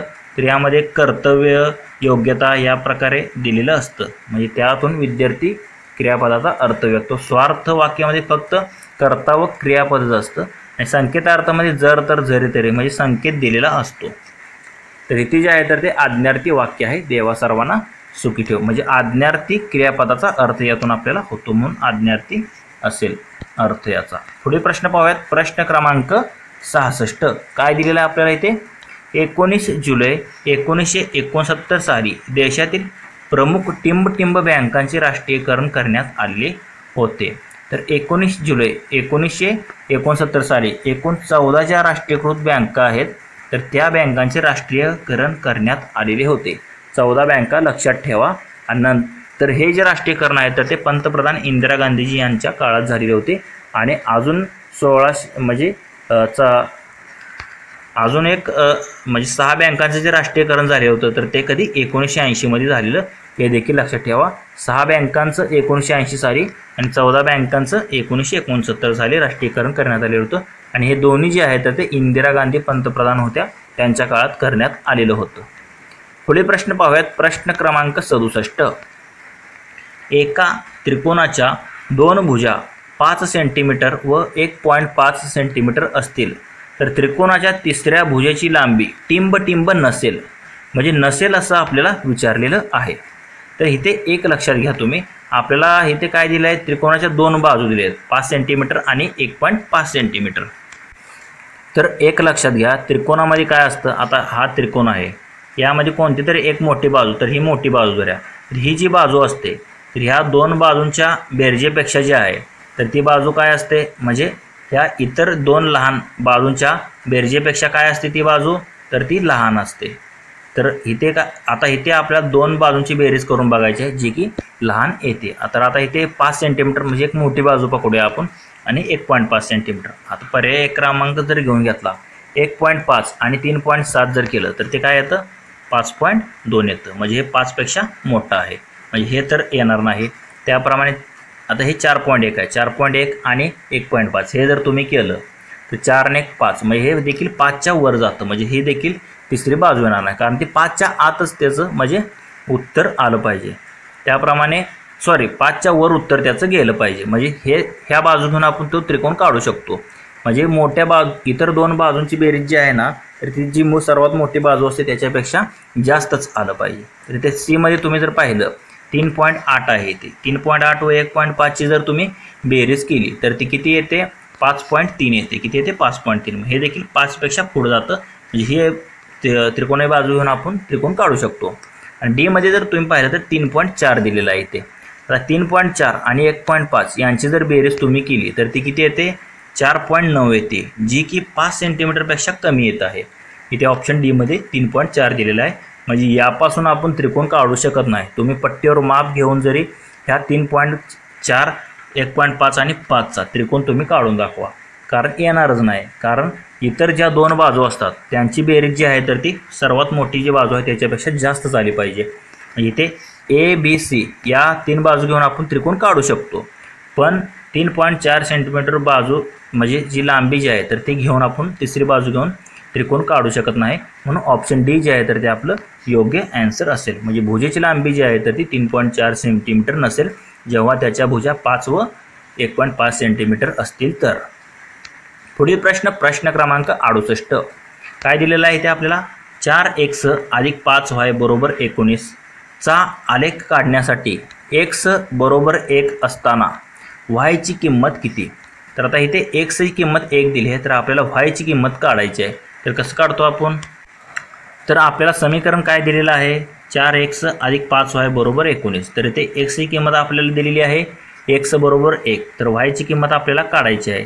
तर आता जिथे x आहे तिथे 1 ठेवायचं. तर 4x म्हणजे 4 गुणिले 1 अधिक 5y म्हणजे 5 गुणिले y बरोबर हे 19 ला 19. 4 हे 4 गुणिले 1 4 आणि हे अधिक 4 आहे तिकडे गेल्यावर काय होणार आहे, वजा होणार आहे 19 मधून. म्हणजे हे 5 गुणिले y 5y बरोबर हे 19 वजा हे 4 इकडे जाईल, 19 वजा 4 म्हणजे 5y बरोबर काय आलं, 19 मधून 4 गेले 15 राहिले. तर हे y ला हे 5 गुणाकारात आहे, तिकडे गेल्यावर ते 15 ला भागाकारात जाईल. म्हणजे y बरोबर काय येईल, 15 भागिले 5. म्हणजे y बरोबर काय येणार आहे, 5 के 5, 5 तरी 15. म्हणजे y ची किंमत आपल्याला इथे भेटलेली आहे किती, 3. तेच आपलं आन्सर असणार आहे. तर याचा जर आलेख आपल्याला काढायचा असेल तर x बरोबर 1 असताना y ची किंमत आपल्याला किती घ्यावी लागेल, तर ती 3 घ्यावी लागेल. म्हणून ऑप्शन बी जे आहे तर त्याचं योग्य आन्सर असेल. पुढील प्रश्न क्रमांक 69. आपल्या देशात टिंबटिंब या तारखेपासून वस्तू व सेवा कर ही कर प्रणाली अंमलात आली. म्हणजे अंमलात कधीपासून आली आपल्याला विचारलं. GST जो आपला सुरू झालेला होता तर तो कधी अंमलात आलेला होता, तर 1 जुलै 2017 पासून. लक्षात घ्या. आणि हे GST कर म्हणजे स्वीकारणारे पहिले राज्य कोणतं आहे, तर ते आसाम आहे. म्हणजे 1 जुलै 2017 101वी घटना दुरुस्ती होती. तर 1 जुलै 2017ला वस्तू व सेवा कर ही कर प्रणाली अंमलात आली. पुढे प्रश्न क्रमांक 70. तर इथे तुम्ही पाहू शकता आपल्याला काय दिलेलं आहे, एक फासा फेकला तर वरच्या पृष्ठभागावर 3 पेक्षा कमी संख्या येण्याची संभाव्यता टिंबटिंब असते. तर इथे तुम्ही पाहू शकता. तर आपल्याला प्रोबेबिलिटी म्हणजे संभाव्यते संबंधित हा प्रश्न आहे. एक फासा फेकला तर वरच्या पृष्ठभागावर 3 पेक्षा कमी संख्या येण्याची संभाव्यता काय असते आपल्याला काढायचं आहे. तर कसं काढतो आपण हे, तर आता गणितात दिल्याप्रमाणे तुम्ही इथे पाहू शकता आपल्याला काय काय दिलेलं आहे. एक फासा फेकला असता तर नमुना अवकाश काय होणार आहे, एकदा तुम्ही फासा फेकला असता काय काय मिळू शकतं, नमुना अवकाश NS ज्याला आपण म्हणतो. म्हणजे एक तर तुम्हाला 1 2 3 4 5 6 यापैकी एक अंक भेटणार आहे. ह्या एकूण 6 शक्यता आहेत तुम्हाला एकदा फासा फेकला की. म्हणजे हे किती आलं, नमुना अवकाश हा एकूण 6 आला. तर आपल्याला काय काढायचं सांगितलं तरी, तर 3 पेक्षा कमी संख्या येण्याची संभाव्यता किती. तर आता इथे जर तुम्ही पाहिलं 3 पेक्षा कमी काय आहे, 1 व 2. म्हणजे 1 आणि 2 हे किती झालं, म्हणजे 2 संख्या झाल्या. म्हणजे एक तर 1 पडू शकतं किंवा 2 पडू शकतं. याची संभाव्यता किती आहे, 2 आहे. म्हणजे प्रोबेबिलिटी ऑफ ए बरोबर काय असतं, नंबर ऑफ ए भागिले number of S. Number of A किती आहे, म्हणजे 3 पेक्षा कमी संख्या येण्याची संभाव्यता 2 आहे. आणि नंबर ऑफ एस किती आहे, एकूण नमुना अवकाश 6 आहे. म्हणजे 2/6 2 के 2 2 6 किती आलं, 1/3. म्हणजे एक फासा फेकला असता तेव्हा 3 पेक्षा कमी संख्या येण्याची संभाव्यता जी आहे तर ती 1/3 आहे. म्हणजे आपला आन्सर काय असेल, तर इथे 1/3 तुम्ही इथे ऑप्शन सी मध्ये पाहू शकता. 1/3 जे आहे तर ती पृष्ठभागावर 3 पेक्षा कमी संख्या येण्याची संभाव्यता असेल. पुढील प्रश्न पाहूयात. प्रश्न क्रमांक 71. संयुक्त राष्ट्राच्या मानवाधिकार परिषदेतून या देशाला एप्रिल 2022 मध्ये निलंबित करण्यात आलेले आहे।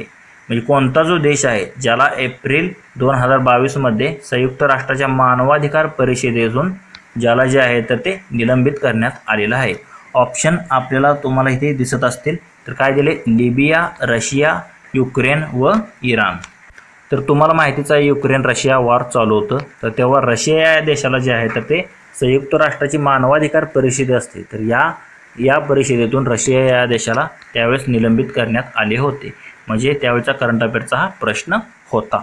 पुढील प्रश्न पाहूयात, प्रश्न क्रमांक 72 काय दिलेला आहे आपल्याला इथे, 2023च्या 19व्या जागतिक ॲथलेटिक्स स्पर्धा ऑगस्ट 2023 मध्ये टिंबटिंब येथे आयोजित करण्यात आल्या होत्या। म्हणजे 2023 मध्ये ज्या जागतिक ॲथलेटिक्सच्या स्पर्धा होत्या, 19व्या जागतिक ॲथलेटिक्स स्पर्धा, तर ते कोठे आयोजित करण्यात आल्या होत्या आपल्याला असं विचारलेलं आहे। तर ते कोठे आयोजित करण्यात आलेल्या होत्या, तर बुडापेस्ट या ठिकाणी आयोजित करण्यात आलेल्या होत्या। ऑप्शन सी जे आहे तर ते असं योग्य आन्सर असेल। 2023च्या 19व्या जागतिक ॲथलेटिक्स स्पर्धा ऑगस्ट 2023 मध्ये बुडापेस्ट येथे म्हणजे त्या करण्यात आल्या होत्या। पुढील प्रश्न, प्रश्न क्रमांक 73 वर्गीकृत वारंवारता सारणीतील संचित वारंवारतेचा उपयोग टिंबटिंब काढण्यासाठी होतो। तर आता इथे तुम्ही पाहिलं असेल, म्हणजे स्टॅटिस्टिक्स म्हणजे वर्गीकृत वारंवारता सारणी जी असते तर त्यातील जी संचित वारंवारता असते तर त्याचा उपयोग कशासाठी केला जातो आपल्या इथे, म्हणजे साधा तोंडी प्रश्न असा आपल्याला विचारलेला आहे। तर कशासाठी असते, तर मध्य काढण्यासाठी जे आहे तर ते आपण काय करतो, संचित वारंवारतेचा उपयोग करतो। म्हणजे वर्गीकृत वारंवारता सारणीतील जी संचित वारंवारतेचा उपयोग जो असतो तर तो आपण कशासाठी करतो, मध्यक काढण्यासाठी करतो। ऑप्शन सी जे आहे तर ते आपलं योग्य आन्सर असेल। पुढील प्रश्न पाहूयात, प्रश्न क्रमांक 74 खालीलपैकी कोणते पायथागोरसचे त्रिकोट आहे। तर 1 5 10 आहे का, नाही। 5 5 2 आहे का, नाही। 2 2 2 आहे का, नाही। तर इथे 3 4 5 आहे, कारण इथे जर तुम्ही पाहिलं सर्वात मोठी बाजू काय 5, 5 चा वर्ग 25 बरोबर, 3 चा वर्ग 9, 4 चा वर्ग 16, 16 9 किती येतं 25 येतं। म्हणजे डावी बाजू बरोबर उजवी बाजू येते, म्हणजे सर्वात मोठ्या संख्येचा वर्ग बरोबर इतर दोन बाजूच्या वर्गाची बेरीज असते, तेव्हाच पायथागोरस प्रमेय जे आहे तर ते सिद्ध होतं। म्हणून ऑप्शन डी जे आहे तर 3 4 5 हे जे आहे तर ते पायथागोरसचं त्रिकोट मानलं जातं। तर अजून कोणकोणते त्रिकोट आहे ते तुम्ही मला कमेंट बॉक्समध्ये सांगायचं आहे। पुढील प्रश्न, प्रश्न क्रमांक 75 संविधान सभेचे अध्यक्ष कोण होते। तर संविधान सभा जी आहे तर ती जुलै 1946 मध्ये, म्हणजे संविधान सभेची आपली जी निर्मिती आहे तर ती जुलै 1946 मध्ये करण्यात आली होती आणि त्याचे अधिवेशनी जे आहे तर ते डिसेंबर महिन्यापासून जी आहे तर ती चालू झाली होती। तर त्यामध्ये 9 डिसेंबरला जे पहिलं अधिवेशन झालं त्यामध्ये म्हणजे सच्चिदानंद सिन्हा होते, तर त्यांना तात्पुरतं हंगामी अध्यक्ष बनलं होतं। तर त्यांच्यानंतर 11 डिसेंबरला जी झाली तर त्यामध्ये डॉक्टर राजेंद्र प्रसाद यांना जे आहे तर ते अध्यक्ष बनवण्यात आलेलं होतं संविधान सभेचं। म्हणून ऑप्शन बी जे आहे तर त्याचं योग्य आन्सर असणार आहे। आणि BN राव जे आहे तर ते संविधान सभेचे सल्लागार म्हणून त्यांनी हे काम पाहिलेलं आहे। आणि महत्त्वाची अशी मसुदा समिती होती तर त्याचे अध्यक्ष जे आहेत तर ते डॉक्टर बाबासाहेब आंबेडकर होते, हे देखील तुम्ही लक्षात ठेवा। प्रश्न क्रमांक 76 तर इथे तुम्ही पाहू शकता काय दिलेलं आपल्याला, एकमेकांना बाहेरून स्पर्श करणाऱ्या दोन वर्तुळांना जास्तीत जास्त किती सामायिक स्पर्शिका काढता येतील। म्हणजे जे दोन वर्तुळ आहेत एकमेकांना बाहेरून स्पर्श करत आहेत तर त्यांना जास्तीत जास्त किती सामायिक स्पर्शिका काढता येईल असं आपल्याला इथे विचारलेलं आहे। तर इथे दोन वर्तुळे आहेत तुम्ही पाहू शकता। तर आता स्पर्शिका किती काढू शकतो आपण, तर आपण इथून जर काढली तर ह्या म्हणजे इथे तुम्ही पाहू शकता तर इथे स्पर्श करून जाणारे आहेत स्पर्शिका, म्हणजे इकडून एक जाऊ शकते आणि इकडून एक जाऊ शकते, म्हणजे इकडे एक स्पर्श, म्हणजे एकूण किती काढू शकतो अशा आपण एकूण दोनच काढू शकतो, एक तर अशा नाहीतर एक तर अशा, म्हणजे एकूण एक किंवा नाही अशाच आपण काढू शकतो आडव्या। म्हणजे एकूण किती काढू शकतो, तर अशा काढू शकतो एक आणि अशा एक, म्हणजे एकूण आपण अशा दोन ज्या आहेत तर त्या स्पर्शिका काढू शकतो वर्तुळांना जास्तीत जास्त। तर इथे दोन ऑप्शन आपल्याला कशात दिसत आहे, तर ऑप्शन बी मध्ये दिसत आहे। म्हणजे एकमेकांना बाहेरून स्पर्श करणाऱ्या दोन वर्तुळांना जास्तीत जास्त जे आहे तर त्या दोन सामायिक स्पर्शिका आपण काढू शकतो। म्हणून ऑप्शन बी जे आहे तर ते आपलं योग्य आन्सर असेल। पुढील प्रश्न पाहूयात, प्रश्न क्रमांक 77 परम 8000 हा महासंगणक तयार करणारे शास्त्रज्ञ कोण होते? तर परम 8000 जो महासंगणक आहे तर तो आपल्या भारतामध्येच तयार झालेला होता आणि त्याचे जे शास्त्रज्ञ होते तर कोण होते? डॉक्टर विजय भटकर. कोण होते? डॉक्टर विजय भटकर यांनीच परम 800 म्हणजे 8000 हा महासंगणक तयार केला होता. Doctor Vijay Bhatkar. Option A जे आहे तर त्याचं योग्य आन्सर असेल. पुढील प्रश्न पाहूयात. प्रश्न क्रमांक 78. 2022 सालच्या 2022 सालच्या WHOच्या अमृत महोत्सवी 75वी सभेची मुख्य संकल्पना काय होती? म्हणजे WHOची स्थापना होऊन 2022 मध्ये किती एकूण 75 वर्षे पूर्ण झाली होती. तर त्या 2022 मध्ये त्याची जी अमृत महोत्सवाची मुख्य संकल्पना होती तर ती काय होती असं आपल्याला इथे विचारलेलं आहे. तर काय होती याची मुख्य संकल्पना? तर शांततेसाठी आरोग्य आणि आरोग्यासाठी शांतता ही जी आहे तर त्याची थीम होती. म्हणजे 75वी WHOच्या अमृत महोत्सवाची जी मुख्य संकल्पना काय होती? तर शांततेसाठी आरोग्य आणि आरोग्यासाठी शांतता.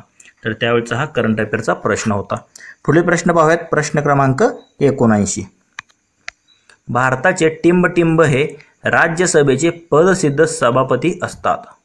तर लक्षात घ्या, राज्यसभेचे पदसिद्ध सभापती जे असतात तर त्या आपल्या भारताचे कोण असतात? तर उपराष्ट्रपती.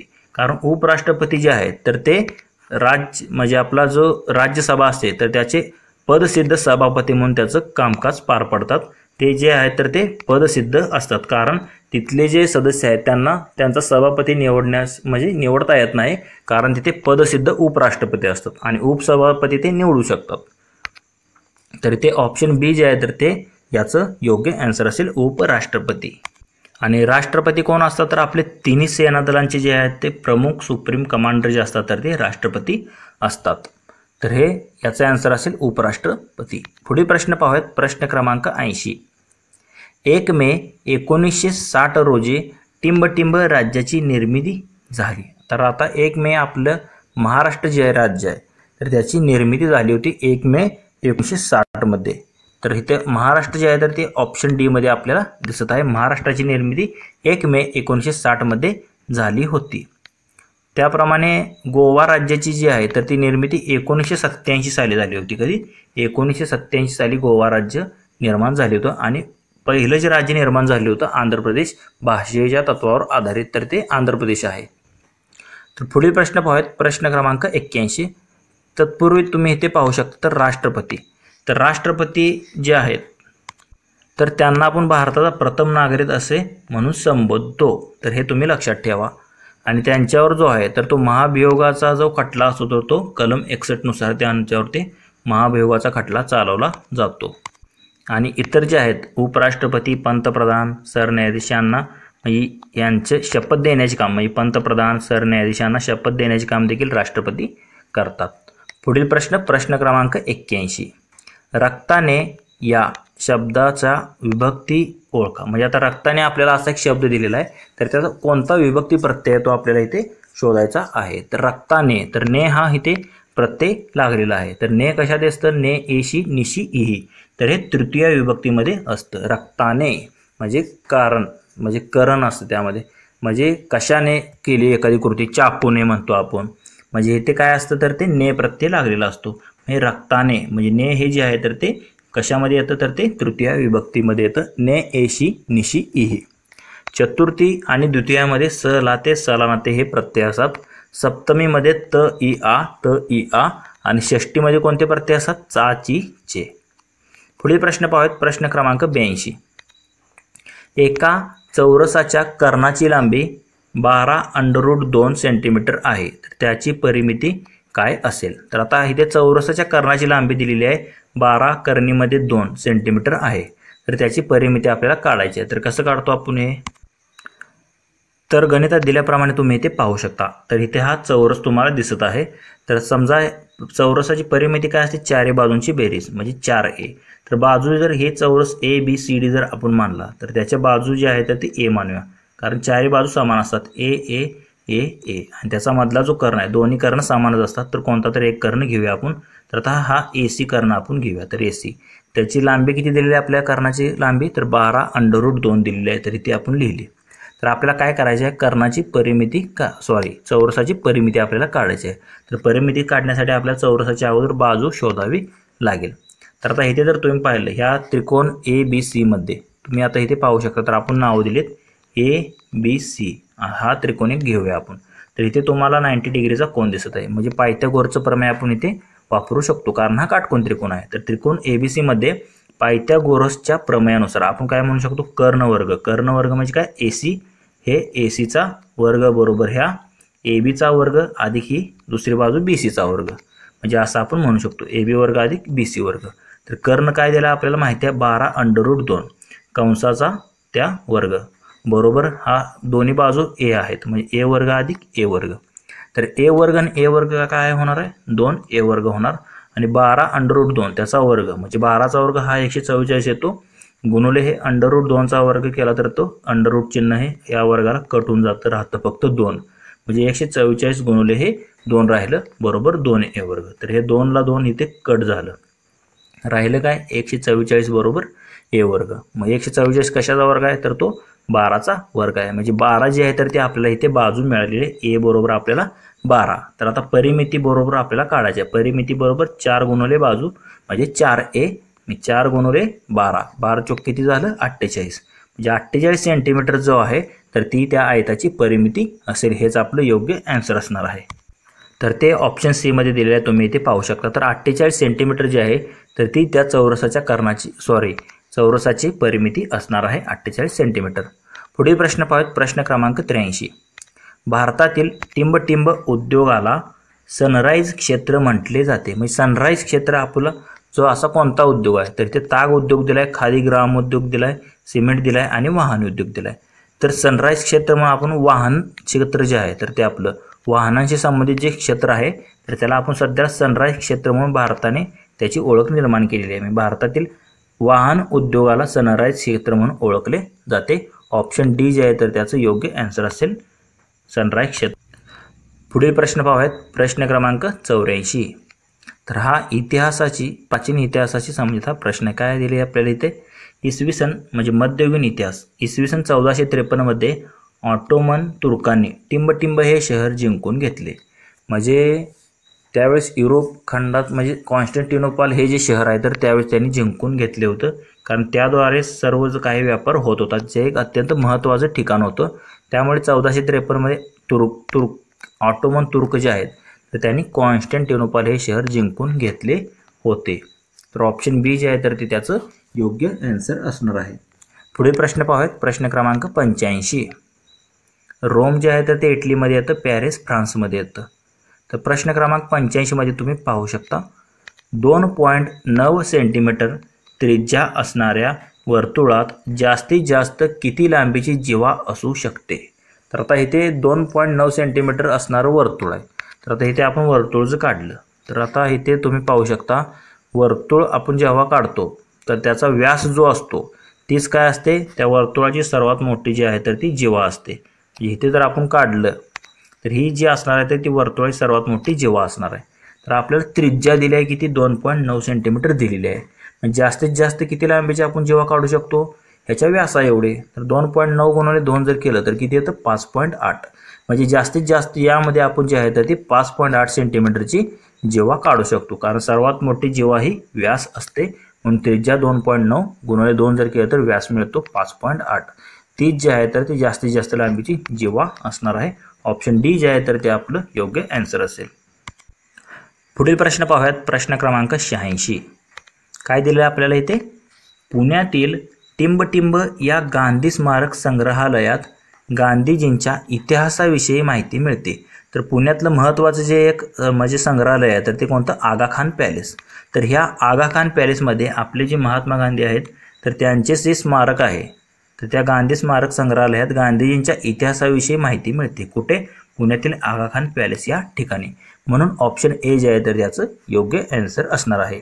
तसेच मित्रांनो, तुम्हाला जर याची PDF फ्रीमध्ये हवी असेल तर आपले टेलिग्राम चॅनलसुद्धा आहे, त्याची लिंक जी आहे तर ती तुम्हाला डिस्क्रिप्शन बॉक्समध्ये भेटून जाईल. तिथे तुम्ही टेलिग्राम चॅनल जॉईन करून याची फ्रीमध्ये PDF देखील मिळवू शकता. तर पुढील प्रश्न पाहूयात, प्रश्न क्रमांक 87. तर हा काय दिलेला आहे, अणुऊर्जा आयोगाचे पहिले अध्यक्ष म्हणून टिंबटिंब यांची नेमणूक झाली होती. म्हणजे अणुऊर्जा आयोग जो होता आपला पहिला, तर त्या आयोगाचे पहिले अध्यक्ष कोण होते? डॉक्टर होमी भाभा. तर डॉक्टर होमी भाभा यांची पहिले जे आहे तर ते अणुऊर्जा आयोगाचे अध्यक्ष म्हणून त्यांची नेमणूक झाली होती. तर ऑप्शन ए जे आहे तर आपलं योग्य आन्सर असणार आहे. पुढील प्रश्न पाहूयात. प्रश्न क्रमांक 88. भारतीय हरित क्रांतीचे जनक टिंबटिंब हे होते. तर आता भारताची जी हरित क्रांती झाली तर ती कधी झाली? 1965-66च्या दरम्यान झाली होती, गहू या धान्याच्या संदर्भात. तर ती जे आहे तर त्याचे जे होते महत्त्वाचे जे जनक कोण होते? Doctor M.S. स्वामीनाथन. तर हे जे आहे तर ते भारताच्या हरित क्रांतीचे जनक मानले जातात. तर ऑप्शन डी मध्ये काय दिसते? Norman Borlaug. तर हे नॉर्मन बोरलॉग जे आहे तर ते जागतिक हरित क्रांतीचे जनक यांना म्हणून आपण ओळखतो. जागतिक असेल तर डॉक्टर नॉर्मन बोरलॉग आणि आपल्या भारताचं जर असेल तर डॉक्टर M.S. स्वामीनाथन. आणि आपल्या अणुविज्ञानाचे जनक जे आहेत तर ते डॉक्टर होमी भाभा आहेत. तर वर्गीस कुरियन यांना कशाचे जनक म्हणून ओळखले जाते ते तुम्ही मला कमेंट करून सांगा. पुढील प्रश्न पाहूयात. प्रश्न क्रमांक 89. तर काय दिलं आहे आपल्याला इथे? ट्रिग्नोमेट्री मधलं दिलेलं आहे. Sine theta into cosec theta बरोबर किती येईल आपल्याला विचारलं आहे. साइन थिटा गुणिले कोसेक थिटा आपल्याला याचा गुणाकार विचारलेला आहे. तर गणितात दिल्याप्रमाणे तुम्ही इथे पाहू शकता. तर साइन थिटा गुणिले कोसेक थिटा आपल्याला करायचं आहे. तर साइन थिटा गुणिले कोसेक थिटा म्हणजेच काय असतं? 1/sin थिटा असतं, कारण साइनच्या रिव्हर्स कोसेक असतं, कॉसच्या सेक आणि टॅनच्या कॉट असतं. तर साइनच्या विरुद्धार्थी कोसेक असतं म्हणून त्याचा इनव्हर्स आपण लिहू शकतो, म्हणजे साइन. किंवा साइनला 1/कोसेक लिहा किंवा कोसेकला 1/sin लिहा. म्हणजे साइन थिटा गुणिले 1/sin थिटा जर केलं, साइन थिटाला साइन थिटा कट होईल, राहील काय? फक्त 1. म्हणजे असं जे आन्सर आहे तर कसं जरी काढलं तर ते 1च येतं. तर 1 कशामध्ये दिले? तर हे ऑप्शन 1 मध्ये दिलेलं आहे आपल्याला 1. Sine theta into cosec theta बरोबर किती येणार आहे? तर 1 येईल. पुढील प्रश्न पाहूयात. प्रश्न क्रमांक 90. तळाची त्रिज्या 7 सेंटीमीटर व उंची 24 सेंटीमीटर असलेल्या शंकूचे वक्र पृष्ठफळ किती? तर महत्त्वमापन वर आधारित हा प्रश्न आहे. तर शंकूचा आपल्याला त्रिज्या दिलेली आहे आणि त्याची उंची दिलेली आहे. तर त्यावरून आपल्याला शंकूचे वक्र पृष्ठफळ काढायचं आहे. तर कसं काढतो आपण हे? तर आता गणितात दिल्याप्रमाणे तुम्ही इथे पाहू शकता. तर हा शंकू आहे, तुम्ही इथे पाहू शकता. तर हा शंकू आकार असतो. तर त्याची तळाची जी त्रिज्या आहे तर इथली जी त्रिज्या आहे तर ती आपल्याला 7 सेंटीमीटर दिलेली आहे आणि त्याची जी उंची जी आहे तर ती हाईट h किती दिली आहे आपल्याला? 24 सेंटीमीटर दिली आहे. तर त्याचा आपल्याला वक्र पृष्ठफळ काढायचं असतं. तर शंकूचे वक्र पृष्ठफळ बरोबर फॉर्म्युला काय असतो? πr/s. तर s म्हणजे काय असतं? ही साईडची जी बाजू असते त्याला आपण s म्हणतो. तर आता आपल्याला काय करावं लागेल? आता s आपल्याला माहीत नाही, तर त्यावरून आपल्याला ह्या पायथागोरस प्रमेय वापरून आपल्याला काय करावं लागेल? हे s ची किंमत काढावी लागेल. म्हणजे s वर्ग बरोबर आता हे त्रिकोण जो आहे तर इथे ट्रायंगल तयार होतो. म्हणजे कोणता तयार होतो? काटकोन त्रिकोण तयार होतो. तर ह्या काटकोन त्रिकोणात आपण ह्याचा जो कर्ण आहे तर तो s मानूया आणि त्रिज्या जी आहे तर ती एक बाजू 7 सेंटीमीटर मानू आणि हाईट तर आपल्याला इकडे दिलीच आहे. किती दिली आहे? 24 सेंटीमीटर दिली आहे. म्हणजे आपण असं म्हणू शकतो s वर्ग बरोबर हे हाईटचा वर्ग अधिक त्रिज्याचा वर्ग, म्हणजे h वर्ग अधिक r वर्ग असं आपण म्हणू शकतो. तर आता h ची किंमत दिली आहे आपल्याला, हाईट 24 दिली आहे आणि ही किती दिलेलं आहे? आपल्याला त्रिज्या 7 दिलेली आहे. म्हणजे 24चा वर्ग अधिक 7चा वर्ग म्हणजे s वर्ग बरोबर काय होईल? 24चा वर्ग 576, 7चा वर्ग 49. दोघांची बेरीज केल्यावर किती येते? 625 येते. तर आता 625 कशाचा आहे? तर 25चा आहे. म्हणजे s बरोबर 25 सेंटीमीटर असं आपण म्हणू शकतो. तर आता आपल्याला s देखील माहीत झालं. तर आता शंकूचे वक्र पृष्ठफळ बरोबर काय असतं? πr/s. पायची किंमत 22/7, r ची किंमत आपल्याला माहिती आहे 7 दिली आहे सेंटीमीटर आणि s आत्ताच काढले आपण 25. तर हे 7 ला 7 गेलं, राहिलं काय? 25 गुणिले 22. 25 दुनी 50, 0 हातच्याला 5, 25 दुनी 50 आणि 5 55. म्हणजे किती आलं? 550. मग शंकूचे वक्र पृष्ठफळ किती येणार आहे?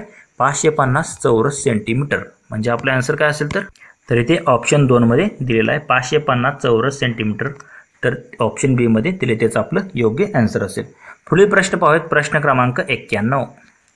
सर्वोच्च न्यायालयाच्या न्यायाधीशांची नेमणूक टिंबटिंब करतात. आता सर्वोच्च न्यायालयाच्या न्यायाधीशाची नेमणूक मगाशीच मी सांगितलं होतं. तर कोण करतात? तर भारताचे राष्ट्रपती.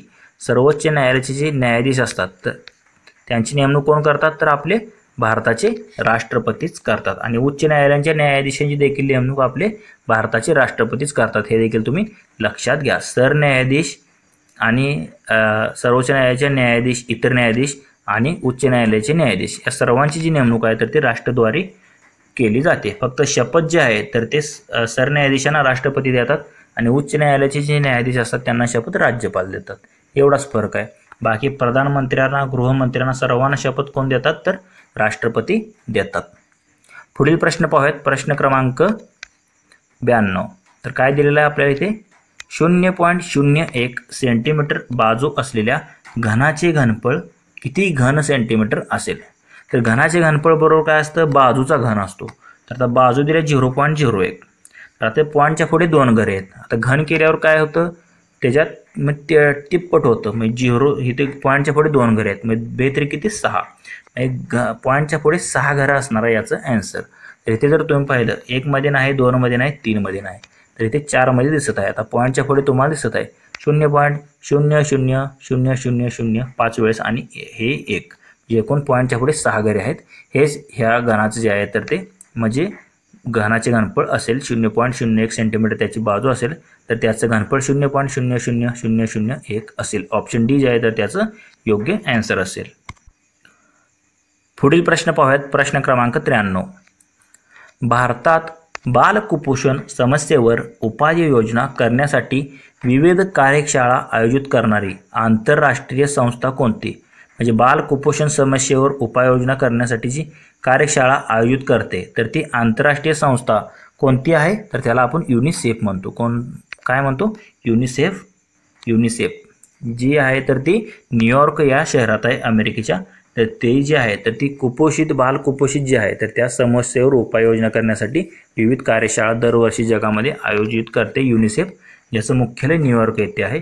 युनेस्को जे आहे तर ते शैक्षणिक व सांस्कृतिक यासंबंधी आहे वारसा जपण्यासाठी. तर युनेस्को जे आहे तर त्याचं मुख्यालय पॅरिस फ्रान्स या ठिकाणी, हे देखील तुम्ही लक्षात ठेवा. पुढील प्रश्न पाहूयात. प्रश्न क्रमांक 94. तर काय दिलं आपल्याला 94 मध्ये सागरी सुरक्षा मजबूत करण्यासाठी भारताने 2022 मध्ये कोणत्या देशाला डॉर्नियर 228 विमान भेट दिले होते. म्हणजे डॉर्नियर D228 हे जे विमान जे आहे डॉर्नियर 228 विमान हे भारताने 2022 मध्ये सागरी सुरक्षा मजबूत करण्यासाठी एका देशाला दिलेलं होतं. तर तो कोणता देश आहे तर आपल्या जवळचा तर तो श्रीलंका हा देश आहे. तर श्रीलंकेला भारताने त्यावेळेस जे आहे तर सागरी सुरक्षा मजबूत करण्यासाठी D228 हे जे आहे तर ते विमान दिलं होतं. 2022 हा करंट अफेअरचा प्रश्न होता. पुढील प्रश्न पाहूयात. प्रश्न क्रमांक 95. विद्यार्थ्यांमध्ये शिस्त व लष्करी शिक्षणाची आवड निर्माण करण्यासाठी टिंबटिंबची स्थापना करण्यात आलेली आहे. तर हे तर आपल्या सर्वांनाच माहिती आहे. तर शिस्त आणि लष्करी शिक्षणाची आवड जी आहे तर ते आपल्याला NCC नॅशनल कॅडेट कोर त्याद्वारे जे आहे तर ती आपल्याला म्हणजे दिली जाते. शिस्त व लष्करी शिक्षण जे आहे तर ते आवड त्याची निर्माण करण्यासाठी NCCची स्थापना करण्यात आलेली आहे. ऑप्शन सी मध्ये दिले ते आपलं योग्य आन्सर असणार आहे. पुढील प्रश्न पाहूयात. प्रश्न क्रमांक 96. प्रश्न चिन्हाच्या जागी कोणता शब्द येईल. तर आता ॲनालॉजीवरती आधारित प्रश्न आहे. तर दुधाला जसं लिटरमध्ये मोजलं जातं तर कशाला मीटरमध्ये मोजतो आपण. तर एक तर लांबी असणार जे म्हणजे काय असेल ते त्याला आपण मीटरमध्ये मोजतो. तर आता इथे कापड, सोने, गहू आणि वीज. तर आता इथे जर तुम्ही पाहिलं वीज आपण ॲम्पियरमध्ये मोजतो, गहू आपण किलोमध्ये मोजतो, सोने जे आहे तर ते आपण ग्रॅममध्ये मोजतो, पण कापड जे आहे तर कशामध्ये मोजतो मीटरमध्ये मोजतो आपण. मीटर सेंटीमीटर काय असेल ते म्हणजे हे इथे जे प्रश्नचिन्हात आहे काय येणार आहे तर ते कापड येईल. म्हणजे दुधाला जसं लिटर आहे तसं कापडाला मीटर येईल. पुढे प्रश्न पाहूयात. प्रश्न क्रमांक 97. महाराष्ट्राचे आद्य कीर्तनकार टिंब यांना मानतात.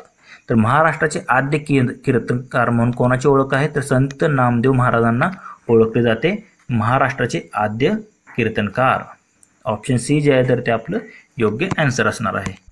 तर संत ज्ञानेश्वर महाराजांची जी समाधी आहे तर ती आळंदी पुणे या ठिकाणी आहे. संत तुकाराम महाराजांची समाधी जी आहे तर ती देहू येथे आहे. संत नामदेव महाराजांची पंढरपूर येथे आहे व संत एकनाथ महाराजांची कोठे आहे ते तुम्ही आता मला कमेंट करून सांगा. समाधी कोठे आहे संत एकनाथ महाराजांची. पुढील प्रश्न पाहूयात. प्रश्न क्रमांक 98. तर हा संधीवरती आधारित प्रश्न आहे. तर संधी सोडवा असं आपल्याला दिलेलं आहे. तर मन पटल दिले, मन पटल तर त्याचं काय होतं मनस पटल असतं. काय असतं मनस पटल ऑप्शन बी मध्ये तुम्हाला दिसत आहे. तर त्याचा संधी विग्रह कसा होतो मनः पटलचा, तर तो म्हणजे विसर्ग संधीचं उदाहरण आहे मनस पटल, म्हणजे मनः पटल असा त्याचा शब्द तयार होतो. म्हणजे ऑप्शन बी मध्ये तुम्हाला दिसत आहे तेच याचं योग्य आन्सर असेल. पुढील प्रश्न पाहूयात. प्रश्न क्रमांक 99. आयताच्या लांबीतून व रुंदीतून 5 वजा केले तर त्याची परिमिती जी आहे तर ती 26 येते. या माहितीचे गणिती भाषेतील रूपांतर खालीलपैकी कोणते? म्हणजे कोणतं समीकरण तयार होईल आपल्याला काढायचं आहे. तर 4 ऑप्शनमध्ये तुम्हाला समीकरणे दिसत आहेत. तर आपल्याला काय दिले, आयताच्या लांबीतून आणि रुंदीतून आपल्याला 5 वजा करायचे आहे आणि परिमिती दिलेली आहे. तर त्यावरून कोणतं समीकरण तयार होते आपल्याला शोधायचं आहे. तर आता गणितात दिल्याप्रमाणे तुम्ही पाहू शकता हा आयत आहे. तर याची एक बाजू आपण x मानूया, एक बाजू y मानूया, म्हणजे लांबी आणि रुंदी x y मानली. तर आता ह्याच्यातून काय केलं तिने 5 वजा केले, म्हणजे हे ते 5 वजा केल्यावर हे x वजा 5 येणार आहे. ह्याच्यातून 5 वजा केल्यावर y वजा 5 येईल. तर आयताची परिमिती बरोबर काय असते 2 कंसात लांबी अधिक रुंदी. तर लांबी आपण x मानले आणि रुंदी y मानलेली आहे. तर मग परिमिती बरोबर काय ना 2 कंसात लांबी किती आहे तर त्यांनी 5 वजा केलेला आहे, म्हणजे x वजा 5 आणि रुंदी किती आहे y वजा 5, म्हणून इथे y वजा 5 बरोबर परिमिती आपल्याला दिलेली आहे त्यांनी किती 26 सेंटीमीटर दिलेली आहे, म्हणजे 26 येईल. तर आता हे ते 2 जे आहे तर हे इकडे गुणाकारात आहे, तिकडे गेल्यावर काय जाणार आहे ते भागाकारात जाणार आहे. म्हणजे इकडे गेल्यावर ते 26/2 होईल, बे के बे 13 2 26, म्हणजे हे x अधिक y होणार आणि वजा 5 आणि वजा 5 काय होणार आहे वजा 10 होणार. म्हणजे x अधिक y वजा 10 बरोबर हे 2 तिकडे 26ला भागाकारात गेल्यामुळे ते 13 आलं.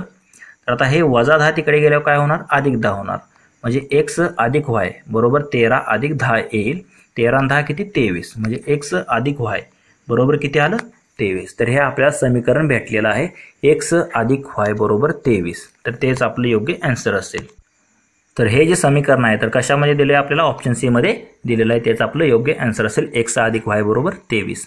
पुढील प्रश्न पाहूयात. प्रश्न क्रमांक 100. तर आपल्या या पेपरचा हा शेवटचा प्रश्न आहे, प्रश्न क्रमांक 100. तर काय दिले तुम्ही ते पाहू शकता. तर कतारमधील फिफा वर्ल्ड कप 2022च्या उद्घाटन समारंभात भारताचे प्रतिनिधित्व कोणी केले होते? म्हणजे भारताकडून प्रतिनिधित्व कोणी केलं?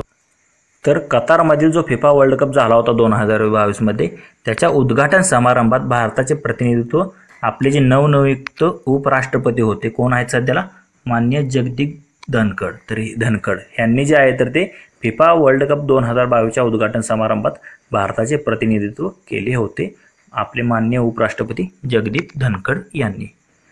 तर मित्रांनो आपला जो मुंबई पोलीस शिपाई भरतीचा दिनांक 7 मे 2023 साली झालेला जो पेपर होता तर त्याचा जो आहे तर ते आपण संपूर्ण भाग येते म्हणजे संपूर्ण प्रश्न जे आहे तर ते आपण हे कव्हर केलेले आहेत. जर तुम्हाला या प्रश्नामध्ये कोणती शंका वाटत असेल तर कमेंट करून नक्की कळवा. तसेच हा जर व्हिडिओ तुम्हाला आवडला असेल तर लाईक करा व तुमच्या मित्रांना देखील शेअर करा. व असेच जर नवनवीन व्हिडिओ तुम्हाला हवे असतील तर आपले YouTube channel ABK smart study subscribe करा व समोरील बेल आयकॉनवर प्रेस करा. धन्यवाद मित्रांनो. जय हिंद, जय महाराष्ट्र, जय महाराष्ट्र पोलीस.